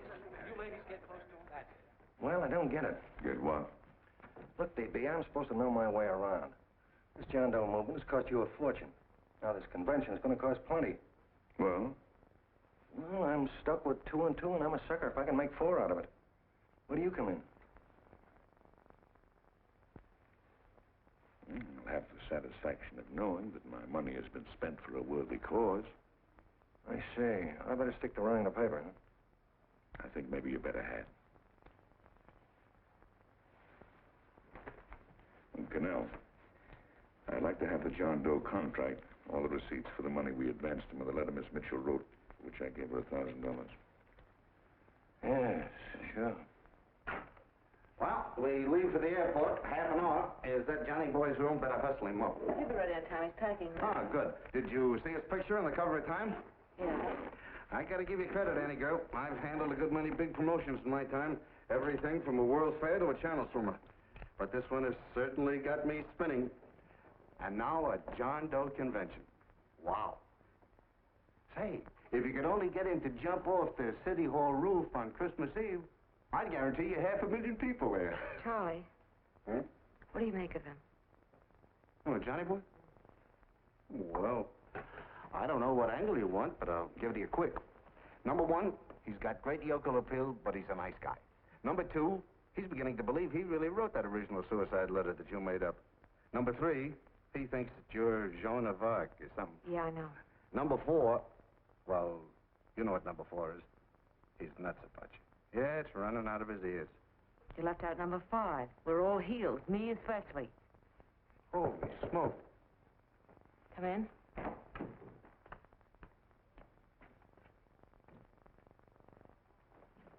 More pack. Good. I'll go and get Beanie Boy. Okay, Charlie boy.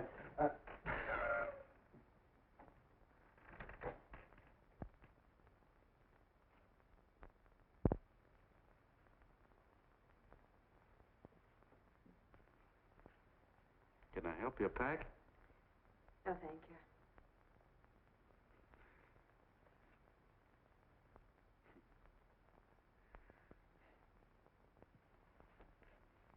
You care if I sit down out here? No.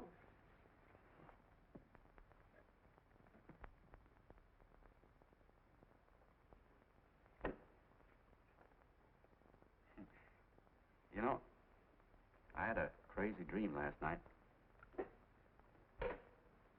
It was about you. About me? Sure was crazy. I dreamt I was your father.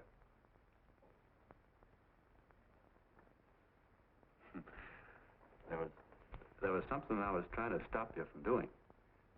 So I got up out of bed, and I walked right through the wall here, right straight into your room. You know how dreams are. And there you were in bed. But you're a little girl, you know, about 10. And very pretty, too. So I shook you, and the moment you opened your eyes, you hopped out of bed and started running like the devil in your nightgown. You ran right out the window there, and you ran out over the tops of buildings and roofs and everything for miles. And I was chasing you. And all the time you were running, you kept growing bigger and bigger and bigger, and pretty soon you were as big as you are now, you know, grown up. And all the time I kept asking myself, what am I chasing her for? And I didn't know. Isn't that a hot one? Well, anyway, you ran into some place, and then I ran in after you, and when I got there you were getting married. And the nightgown had changed into a beautiful wedding gown. You sure look pretty, too. And then I knew what it was I was trying to stop you from doing. Dreams are sure crazy, aren't they? Well, would you like to know who it was you were marrying? Oh, a tall, handsome Eubangy, I suppose. No, not that bad. It was that fellow that sends you flowers every day. Yeah, what's his name? Mr. Norton's nephew? At Sheldon. Yeah, that's the one. But here's the funniest part of it all. I was the fellow up there doing the marrying, you know, the justice of peace or something. You were? I thought you were chasing me. Well, yes, I was, but I was your father then, see? But the real me, John Doe, or that is, Long John Willoughby, I was the fellow up there with the book. You know what I mean? I guess so. Then what happened? Well, I took you across my knee and I started spanking you. That is, I didn't do it. I mean, I did do it, but it wasn't me, you see. I was your father then. Well, I held you across my knee and I said, Annie, I won't allow you to marry a man that's just rich or that has his secretary send you flowers. The man you marry has got to swim rivers for you. He's got to climb high mountains for you. He's got to slay dragons for you. He's got to perform wonderful deeds for you. Yes, sir. And all the time, the guy up there, you know, with the book, me, just stood there nodding his head. He said, go to it, Pop. Whack her one from me, because that's just the way I feel about it, too. So he said, come on down here and whack her yourself. So I came down, and I whacked you a good one, see? And he whacked you. And I whacked you another one, and we both started whacking you like... Well, if you're through whacking her, come on, let's get going. Okay, fellas, right in here. You go out the side entrance, there's a bunch of autograph seekers out front. We'll be down with the bags in a minute. Come on, don't make a government project out of this. Hi, Benny. When's our plane take off again? Couple of minutes. How many people do you think we've talked to already, outside the radio, I mean? Oh, I don't know. About 300,000. 300,000. What makes them do it, Ann? What makes them come and listen and get up their John Doe clubs the way they do? I've been trying to figure it out. Look, John, what we're handing them are platitudes. Things they've heard a million times. Love thy neighbor, clouds have silver linings, turn the other cheek. It's just as... Yeah, I heard them a million times, too, but... there you are. Maybe they're like me, just beginning to get an idea of what those things mean. You know, I never thought much about people before. They were always just somebody to fill up the bleachers. And the only time I worried about them is when they didn't come in to see me pitch. You know, lately I've been watching them when I talk to them. I could see something in their faces. I could feel that they were hungry for something. You know what I mean? Maybe that's why they came. Maybe they're just lonely and wanted somebody to say hello to. I know how they feel. I've been lonely and hungry for something practically all my life.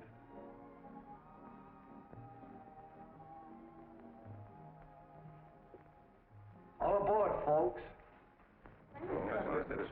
Yeah, that's true. Oh, somebody else sitting here? No, that's your seat. And this is your coat. Mine? A little token of appreciation. Oh, it's beautiful, D.B. Well, I don't quite know what to say. Well, don't say anything at all. Just sit down. Oh.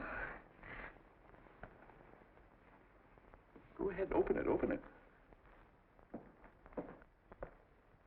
Oh.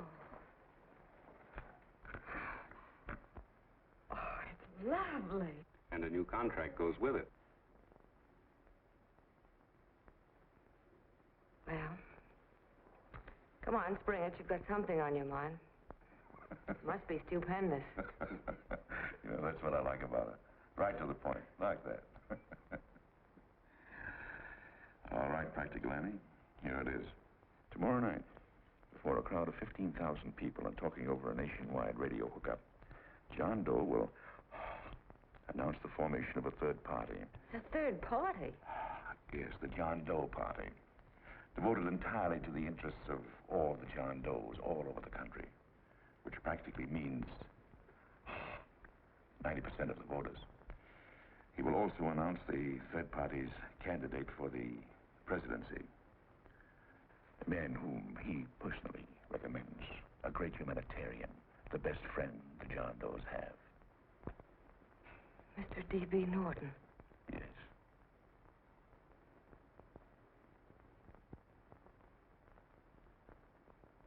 Wow.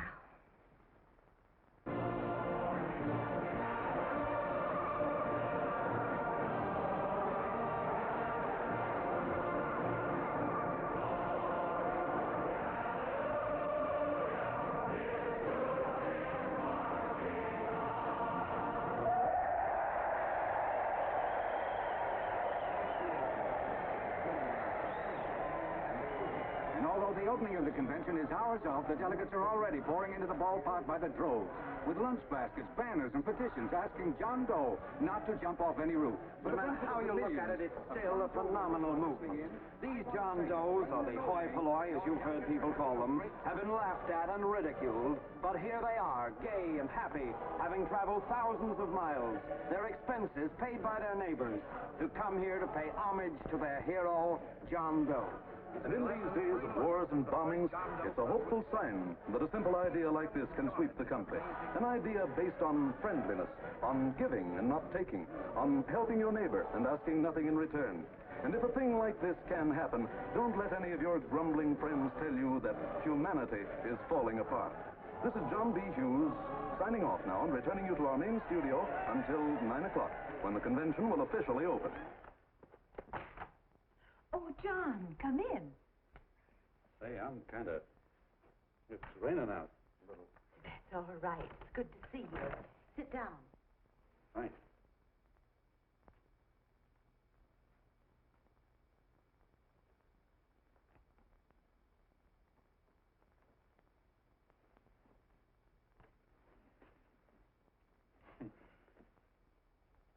It's for Anne. Oh, how nice. Thank you very much. Flowers.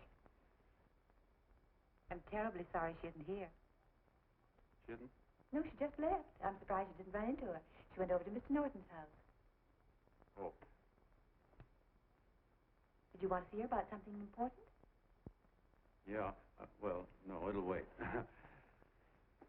Say, he's a nice man, isn't he? Mr. Norton, I mean. He's done an awful lot for the...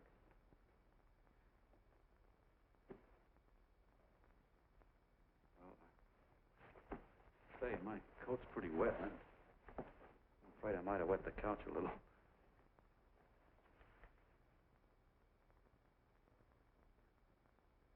Well, I guess I'll see her at the convention later. Yes, of course. I'll see that she gets the flowers. Thanks. Good night, Mrs. Mitchell. Good night, John.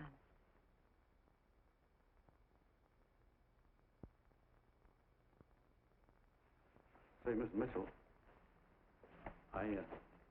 I'm kind of glad Anne isn't here. See, I came over here hoping to see her alone, and kind of hoping I wouldn't, too, you know what I mean? There was something I wanted to talk to her about. But, well, it'll wait, I guess. Good night. Good night, John. Say, look, Mrs. Mitchell, have you ever been married? I'm sure you have. Gosh, that's pretty silly. I guess you must think I'm kind of batty. Well, I guess I'd better be going at that. John, my husband said, I love you. Will you marry me? You did? What happened? I married him. Yeah, that's what I mean, see? It was easy as all that, huh? Yeah, but look, Mrs. Mitchell. You know, I love Anne, and it's going to be awfully hard for me to say it. Because, well, you know, she's so wonderful. And, well, the best I ever was a Bush League pitcher. And, you know, I think she's in love with another man. The one she made up. You know, the real John Doe. Well, that's pretty tough competition. I bet you he'd know how to say it all right. With me, I get up to it and around it and in back of it, but I never get right to it. You know what I mean? So the only chance I've got is, well, if somebody could kind of give her a warning, sort of prepare her for the shock. You mean you'd like me to do it? Hmm? Well, I was thinking that, yeah, you know, sort of break the ice. Of course I will, John. Thank you, Mrs. Mitchell. Hey, you're okay.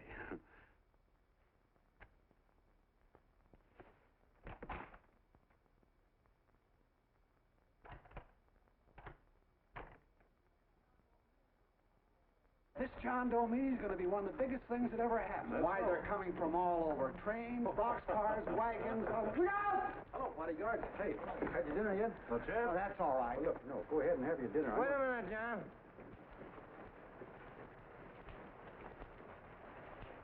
Hello, Mr. Connell. All right, John. John, I want to have a little talk with you. What's the matter? Are you falling? Come on. Hey, Ball. Oh, quiet. Say, tell me something. Did you read the speech you're going to make tonight? No, I never read the speeches before I make them. I get more of a kick out of it that way. That's just exactly what I thought. Beanie, go on down to the office, tell Papa to give you the speech. There's a copy on my desk. Gee whiz, boss, you know Mr. Norton told me not to leave him, not even for a minute. Go on. We'll be at Jim's bar up the street. You're a nice guy, John. I like you. You're gentle. I always like gentle people. Me, I'm hard. Hard and tough. I gotta use it for hard people. Gotta be gentle to suit me. Like you, for instance.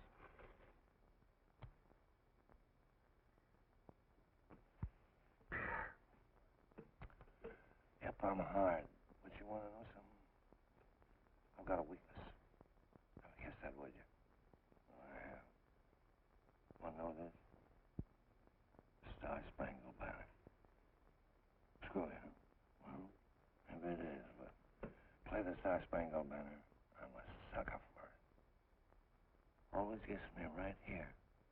Know what I mean? Yeah, it gets me right back here. Oh, back there, huh? Well, every man to his own taste. You weren't old enough. You weren't old enough for the World War, were you, Jim? No, of course not. Oh, you must have been just kidding. I was just ripe and raring to go. You know what my old man did when I joined up? He joined up, too. Got to be a sergeant. And here's the kick for you. We were in the same outfit. Funny, huh? Hmm?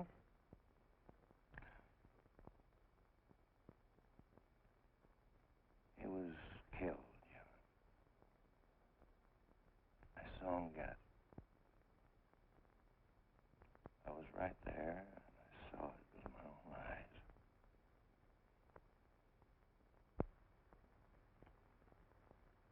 Me, I came out without a scratch. That is, excepting my ulcers.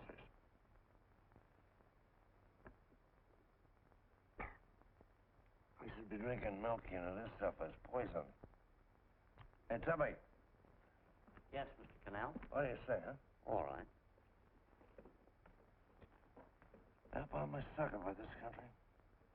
I'm a sucker for the Star-Spangled Banner, and I'm a sucker for this country. I like what we got here. I like it. A guy can say what he wants and do what he wants without having a bayonet shoved through his belly. And that's all right. You betcha. Man, we don't want anybody coming around changing it, do we? No, sir. When they do, I get mad. I get boiling mad. Right now, John, I'm sizzling. I get mad for a lot of other guys besides myself. I get mad for a guy named Washington, and a guy named Jefferson, and Lincoln. Lighthouses, John. Lighthouses in a foggy world. You know what I mean?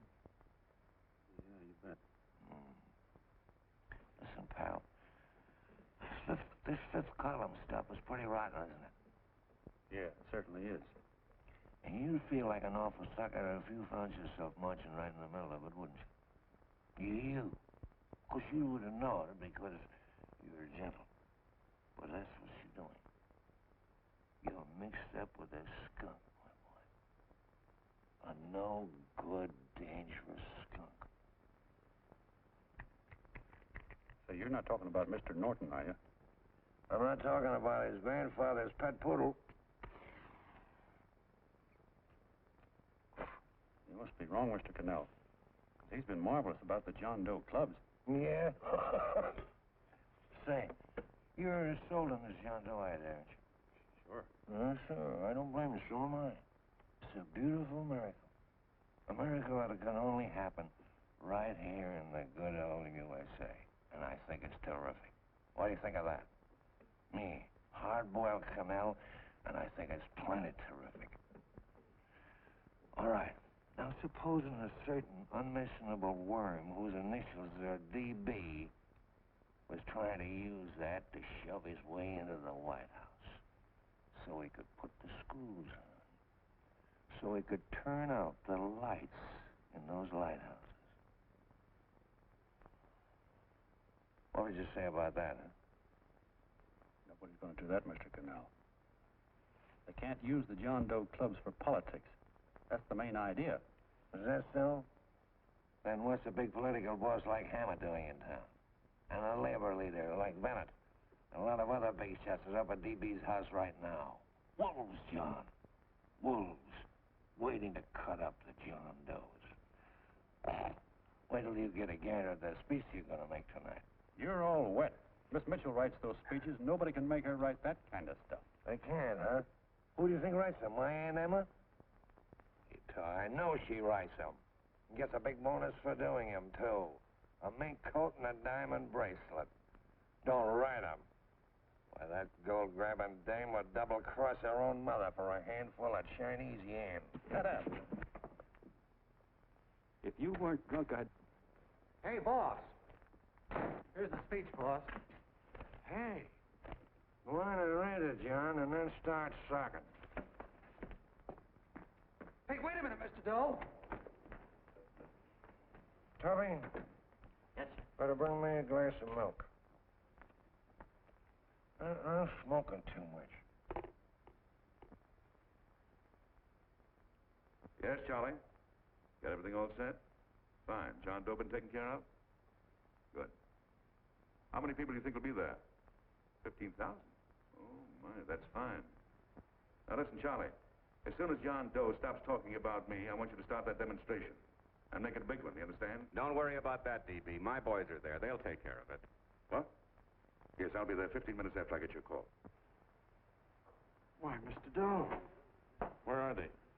In the dining room, sir.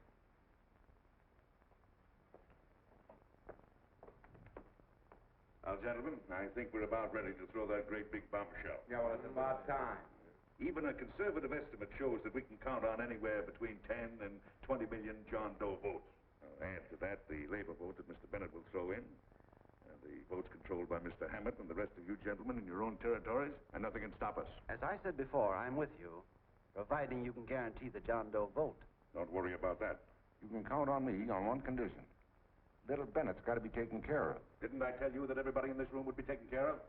My agreement with you gentlemen stands. I'm with you, DB, but I still think it's a very daring thing we're attempting. These are daring times, Mr. Barrington. We're coming to a new order of things. There's too much talk been going on in this country. Too many concessions have been made. What the American people need is an iron hand. That's right. That's true. You're quite right, Levy. Discipline.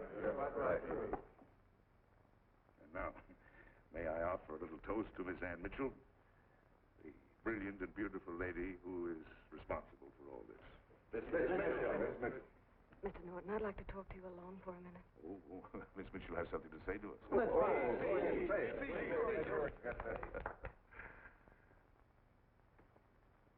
Hello.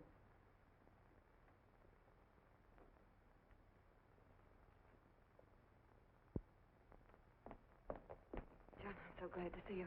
I was terribly worried. Did you write this? Yes, I did, John, but I had no idea what was going on. You didn't? No. That's a swell bracelet you're wearing. John, why aren't you at the convention?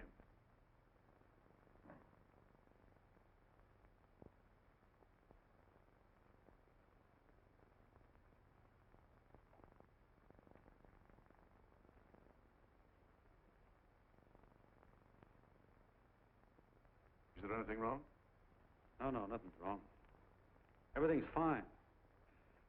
So there's going to be a new order of things, huh? Everybody's going to cut himself a nice fat slice of the John Does, eh? You forgot one detail, Mr. Big Shot. You forgot me, the prize stooge of the world. Why, if you or anybody else thinks he's going to use the John Doe clubs for his own rotten purpose, he's going to have to do it over my dead body. Oh, hold on a minute, young man. Hold on. That's rather big talk. I started the John Doe clubs with my money. And I'll decide whether or not they're being properly used. No, you won't. You're through deciding anything. And what's more, I'm going down to that convention, and I'm going to tell those people exactly what you and all your fine feathered friends here are trying to cook up for them. And I'm going to say it in my own words this time. Stop it, baby. You ruined us, TV. Wait a minute, fella. My uncle wants to talk to you. Listen to me, my son. Before you lose your head completely, may I remind you that I picked you up out of the gutter and I can throw you right back there again? You've got a nerve accusing people of things. These gentlemen and I know what's best for the John Does of America, regardless of what tramps like you think. Get off that righteous horse of yours and come to your senses. You're the fake. We believe in what we're doing. You're the one that was paid the 30 pieces of silver. Have you forgotten that? Well, I haven't. You're a fake John Doe, and I can prove it. You're the big hero that's supposed to jump off tall buildings and things. Do you remember? What do you suppose your precious John Does will say when they find out that you never had any intention of doing it, that you were being paid to say so? You're lucky they don't run you out of the country. With the newspapers and the radio stations that these gentlemen control, we can kill the John Doe movement deader than a doornail. We'll do it, too, the moment you step out of line. Now, if you still want to go to that convention and shoot your trap off, you go ahead and do it.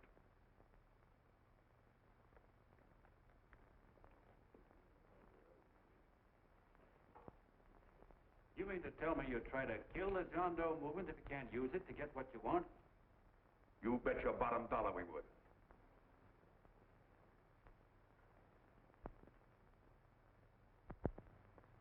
Well, that certainly is a new low. I guess I've seen everything now. You sit there back of your big cigars and think of deliberately killing an idea that's made millions of people a little bit happier. An idea that's brought thousands of them here from all over the country, by bus and by freight and jalopies and on foot, so they could pass on to each other their own simple little experiences. Why, look, I'm just a mug and I know it, but I'm beginning to understand a lot of things. Why, your type's as old as history. If you can't lay your dirty fingers on a decent idea and twist it and squeeze it and stuff it into your own pocket, you slap it down. Like dogs, if you can't eat something, you bury it. Why, this is the one worthwhile thing that's come along. People are finally finding out that the guy next door isn't a bad egg. That's simple, isn't it? And yet a thing like that's got a chance of spreading till it touches every last doggone human being in the world, and you talk about killing it. Why, when this fire dies down, what's going to be left? More misery, more hunger, and more hate. And what's to prevent that from starting all over again? Nobody knows the answer to that one, and certainly not you with those slimy, bollocked-up theories you got. The John Doe idea may be the answer, though. It may be the one thing capable of saving this cockeyed world. Yet you sit back there on your fat hulks and tell me you'll kill it if you can't use it. Well, you go ahead and try. You couldn't do it in a million years with all your radio stations and all your power. Because it's bigger than whether I'm a fake. It's bigger than your ambitions, and it's bigger than all the bracelets and fur coats in the world. You bet it is, John. And that's exactly what I'm going down there to tell those people. A minute, you ungrateful rat. My uncle's been too good. Getting away.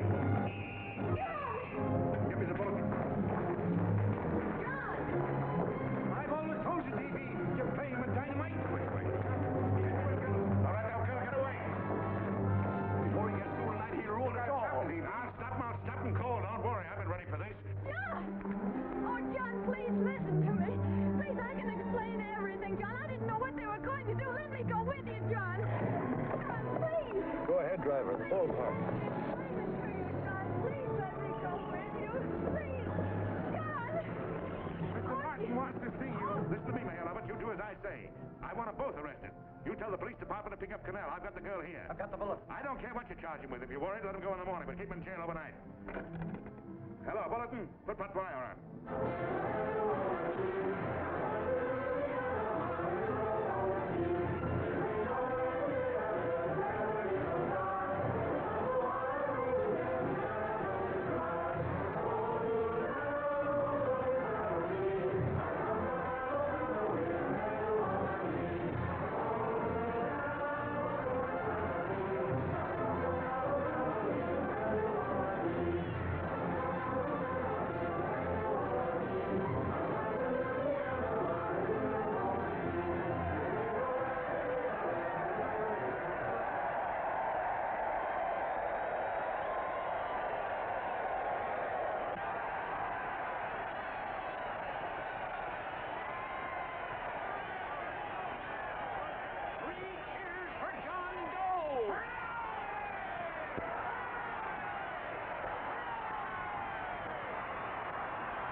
Ladies and gentlemen, let us have a moment of silent prayer for the John Does all over the world, many of whom are homeless and hungry. Rise, please. Everybody rise.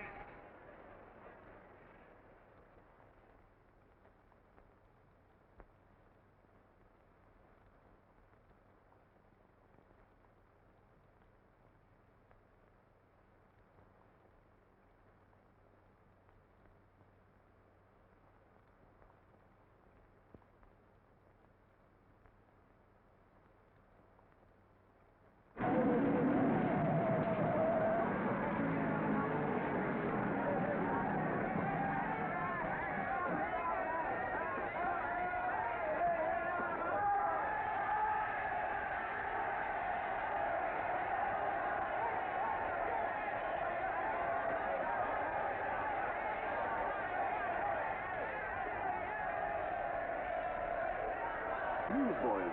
Hundreds of yelling newsboys are swarming into the park like locusts. They're yelling John Doe's a fake, too.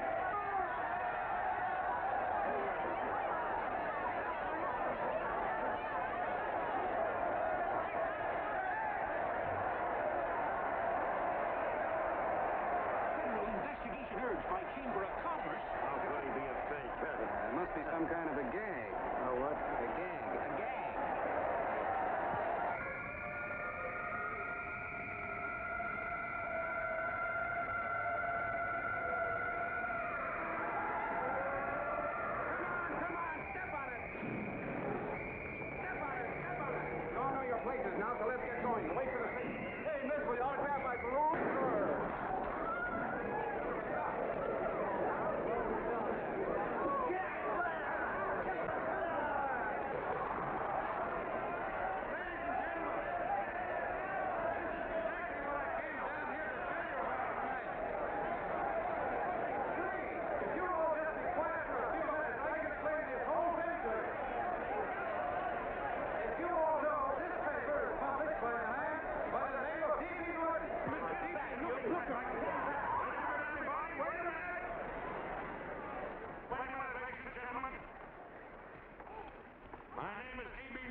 fortune backing this man in what I believe to be a sincere and worthy cause, just as you all did.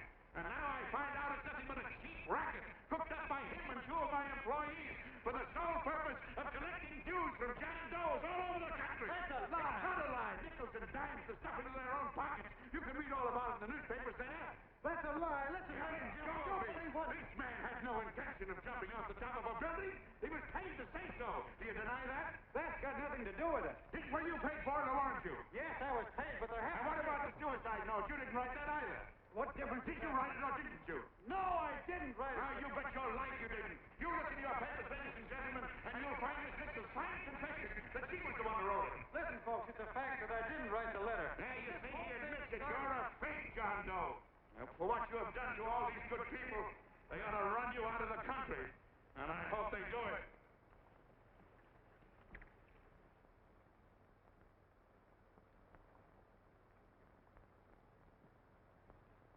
Speak up, John. We believe you.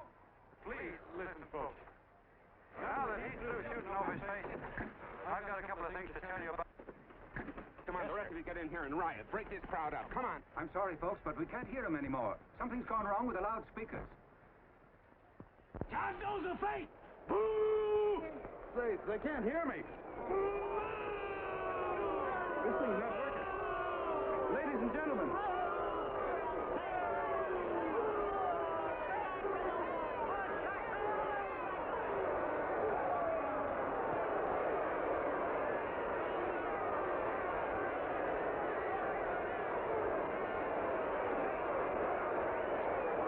This thing's bigger than whether I'm a fake.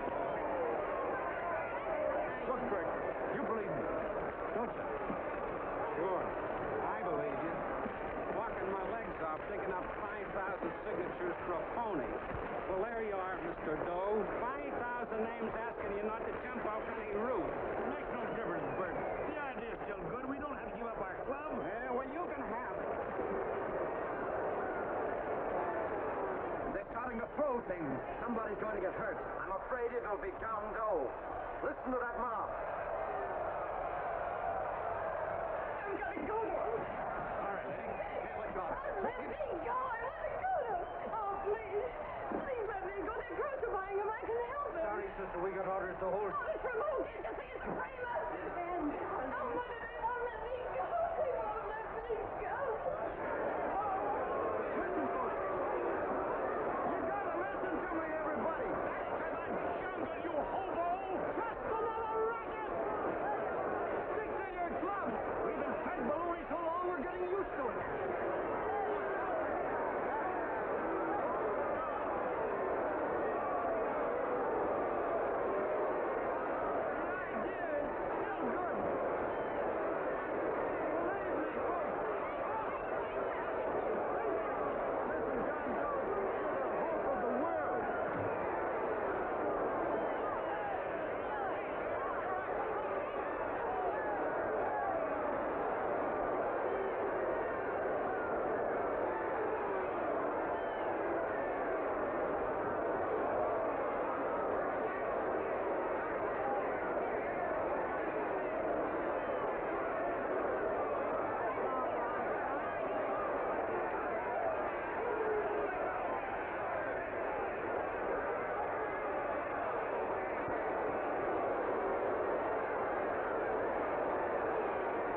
Managed to get him out of the park.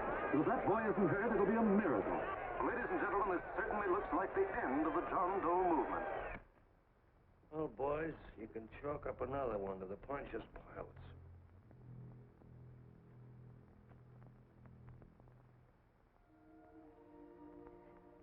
I should have been there. I could have helped him. He was so all alone. Thought I was going to be mighty ashamed of ourselves after tonight. We certainly didn't give that man much of a chance.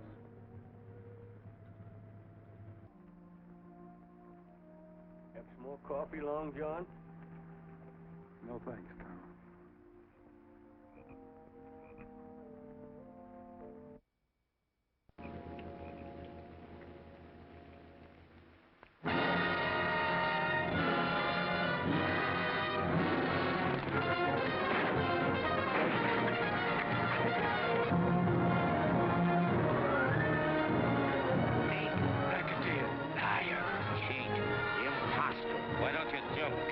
Eve at midnight.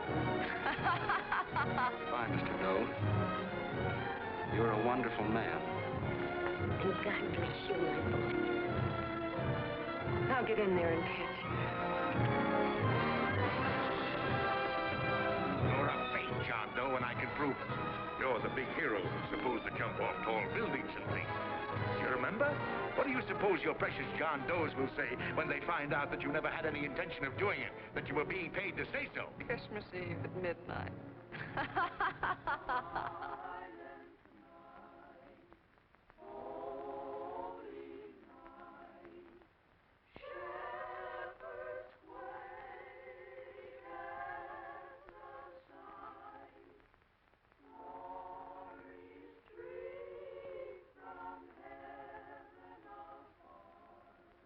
Merry Christmas, son. Merry Christmas.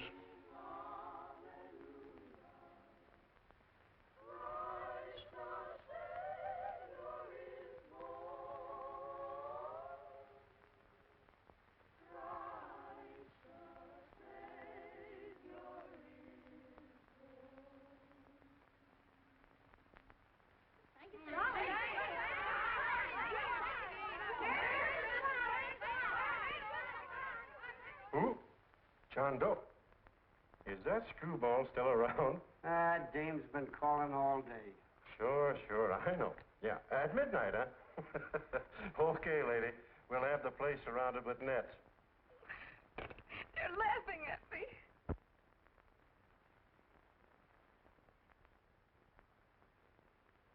You're a sick girl, Anne. You better take it easy. Whom are you calling now? You called that number not 10 minutes ago. Hello, Mr. Connell. Have you seen him yet? Now listen, Ann, he can't possibly get in without our seeing him. I'm watching the side door, and the colonel's out front, so stop worrying. Oh. Thank you.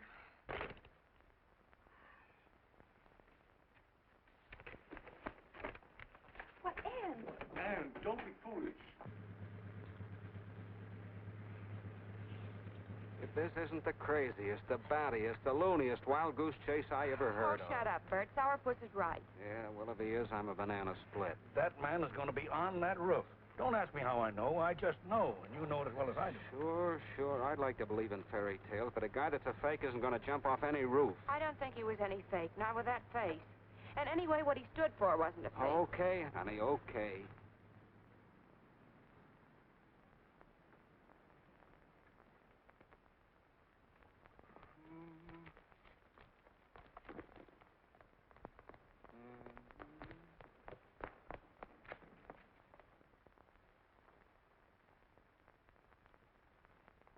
Elevators ain't running. Colonel, You shouldn't get out of bed, miss. has he been here? No. Have you seen him? I ain't seen him for a week. Where's Connell? He's watching near the door. Oh, gee, you're swell.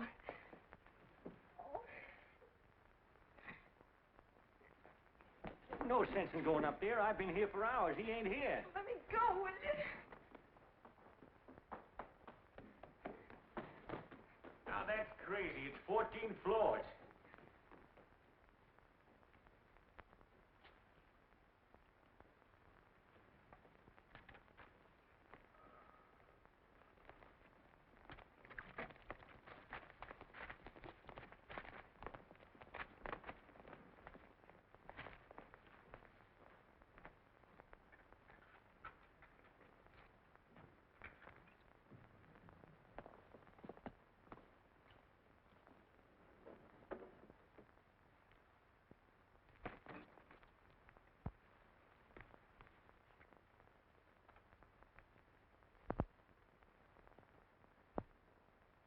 As far as the elevator goes, we gotta walk up to the tower.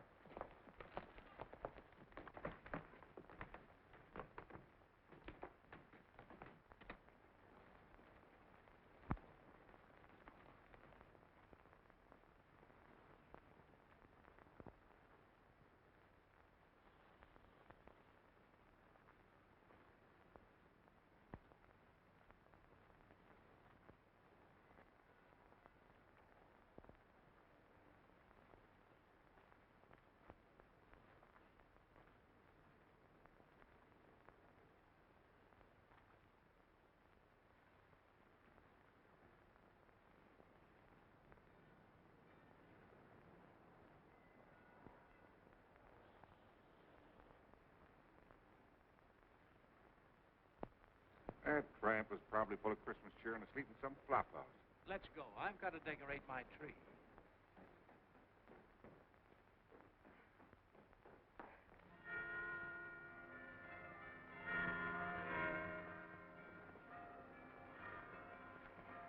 Well, I give up.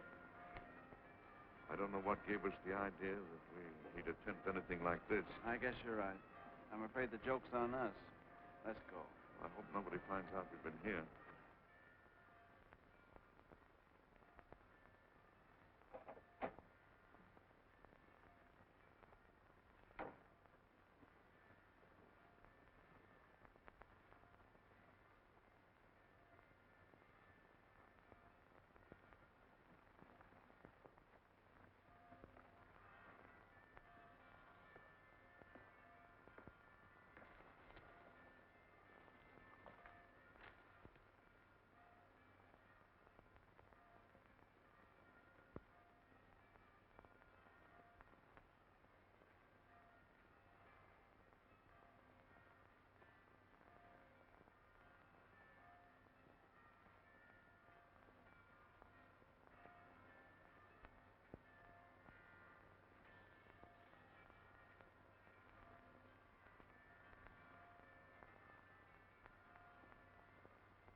I wouldn't do that if I were you, John.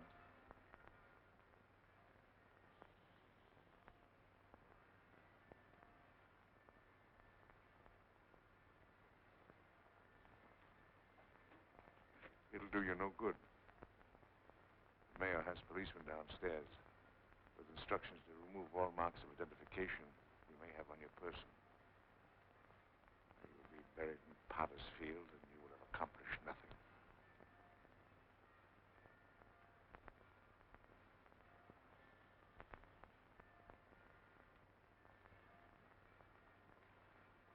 I've taken care of that. I've already mailed a copy of this letter to Mr. Connell. John, why don't you forget this foolishness? Stop right where you are, Mr. Norton, if you don't want to go overboard with me.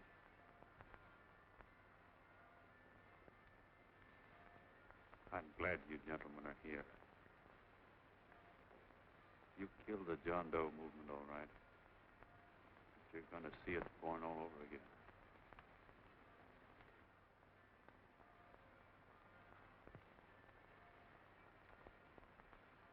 Now, take a good look, Mr. Norton. John! John! Oh, John, no, I won't let you unlock your darling. Oh, please. Please don't give up. We'll start all over again. Just you and I. It isn't too late. The John Doe movement isn't dead yet. You see, John, it isn't dead or they wouldn't be here. It's alive in them. They kept it alive by being afraid of. That's why they came up here. Oh, darling. Sure, it should have been killed. It was dishonest. But we can start clean now. Just you and I. It'll grow, John, and it'll grow big because it'll be honest this time. Oh, John, if it's worth dying for, it's worth living for. Oh, please, John. Oh. Oh, please, please, God, help me. John, look at me. You want to be honest, don't you? Well, you don't have to die to keep the John Doe idea alive. Someone already died for that one. The first John Doe. And he's kept that idea alive for nearly 2,000 years. It was he who kept it alive in them. And he'll go on keeping it alive forever and always. Forever every John Doe movement these men kill a new one will be born. That's why those bells are ringing, John. They're calling to us. Not to give up, but to keep on fighting, to keep on pitching. Oh, don't you see, darling? This is no time to give up. You and I, John, we... Oh, no. No, John. If you die, I want to die, too. Oh, I love you. Oh, God.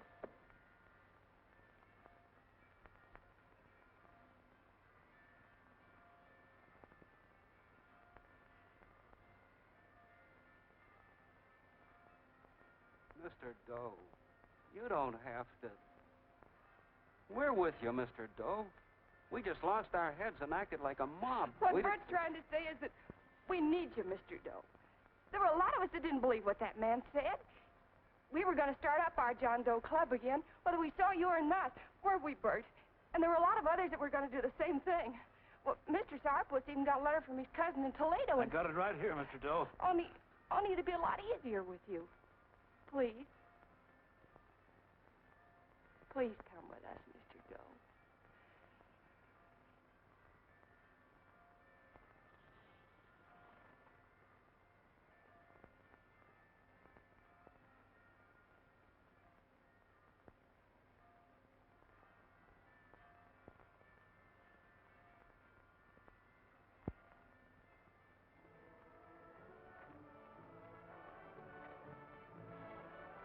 Long John. Mr. Doe. Here, we'll help you with it. She'll be all right. Mr. Doe, take her right down to the car. Right up. Look, we got a car right down. Lay on, Norton. The papal. Try and lick that.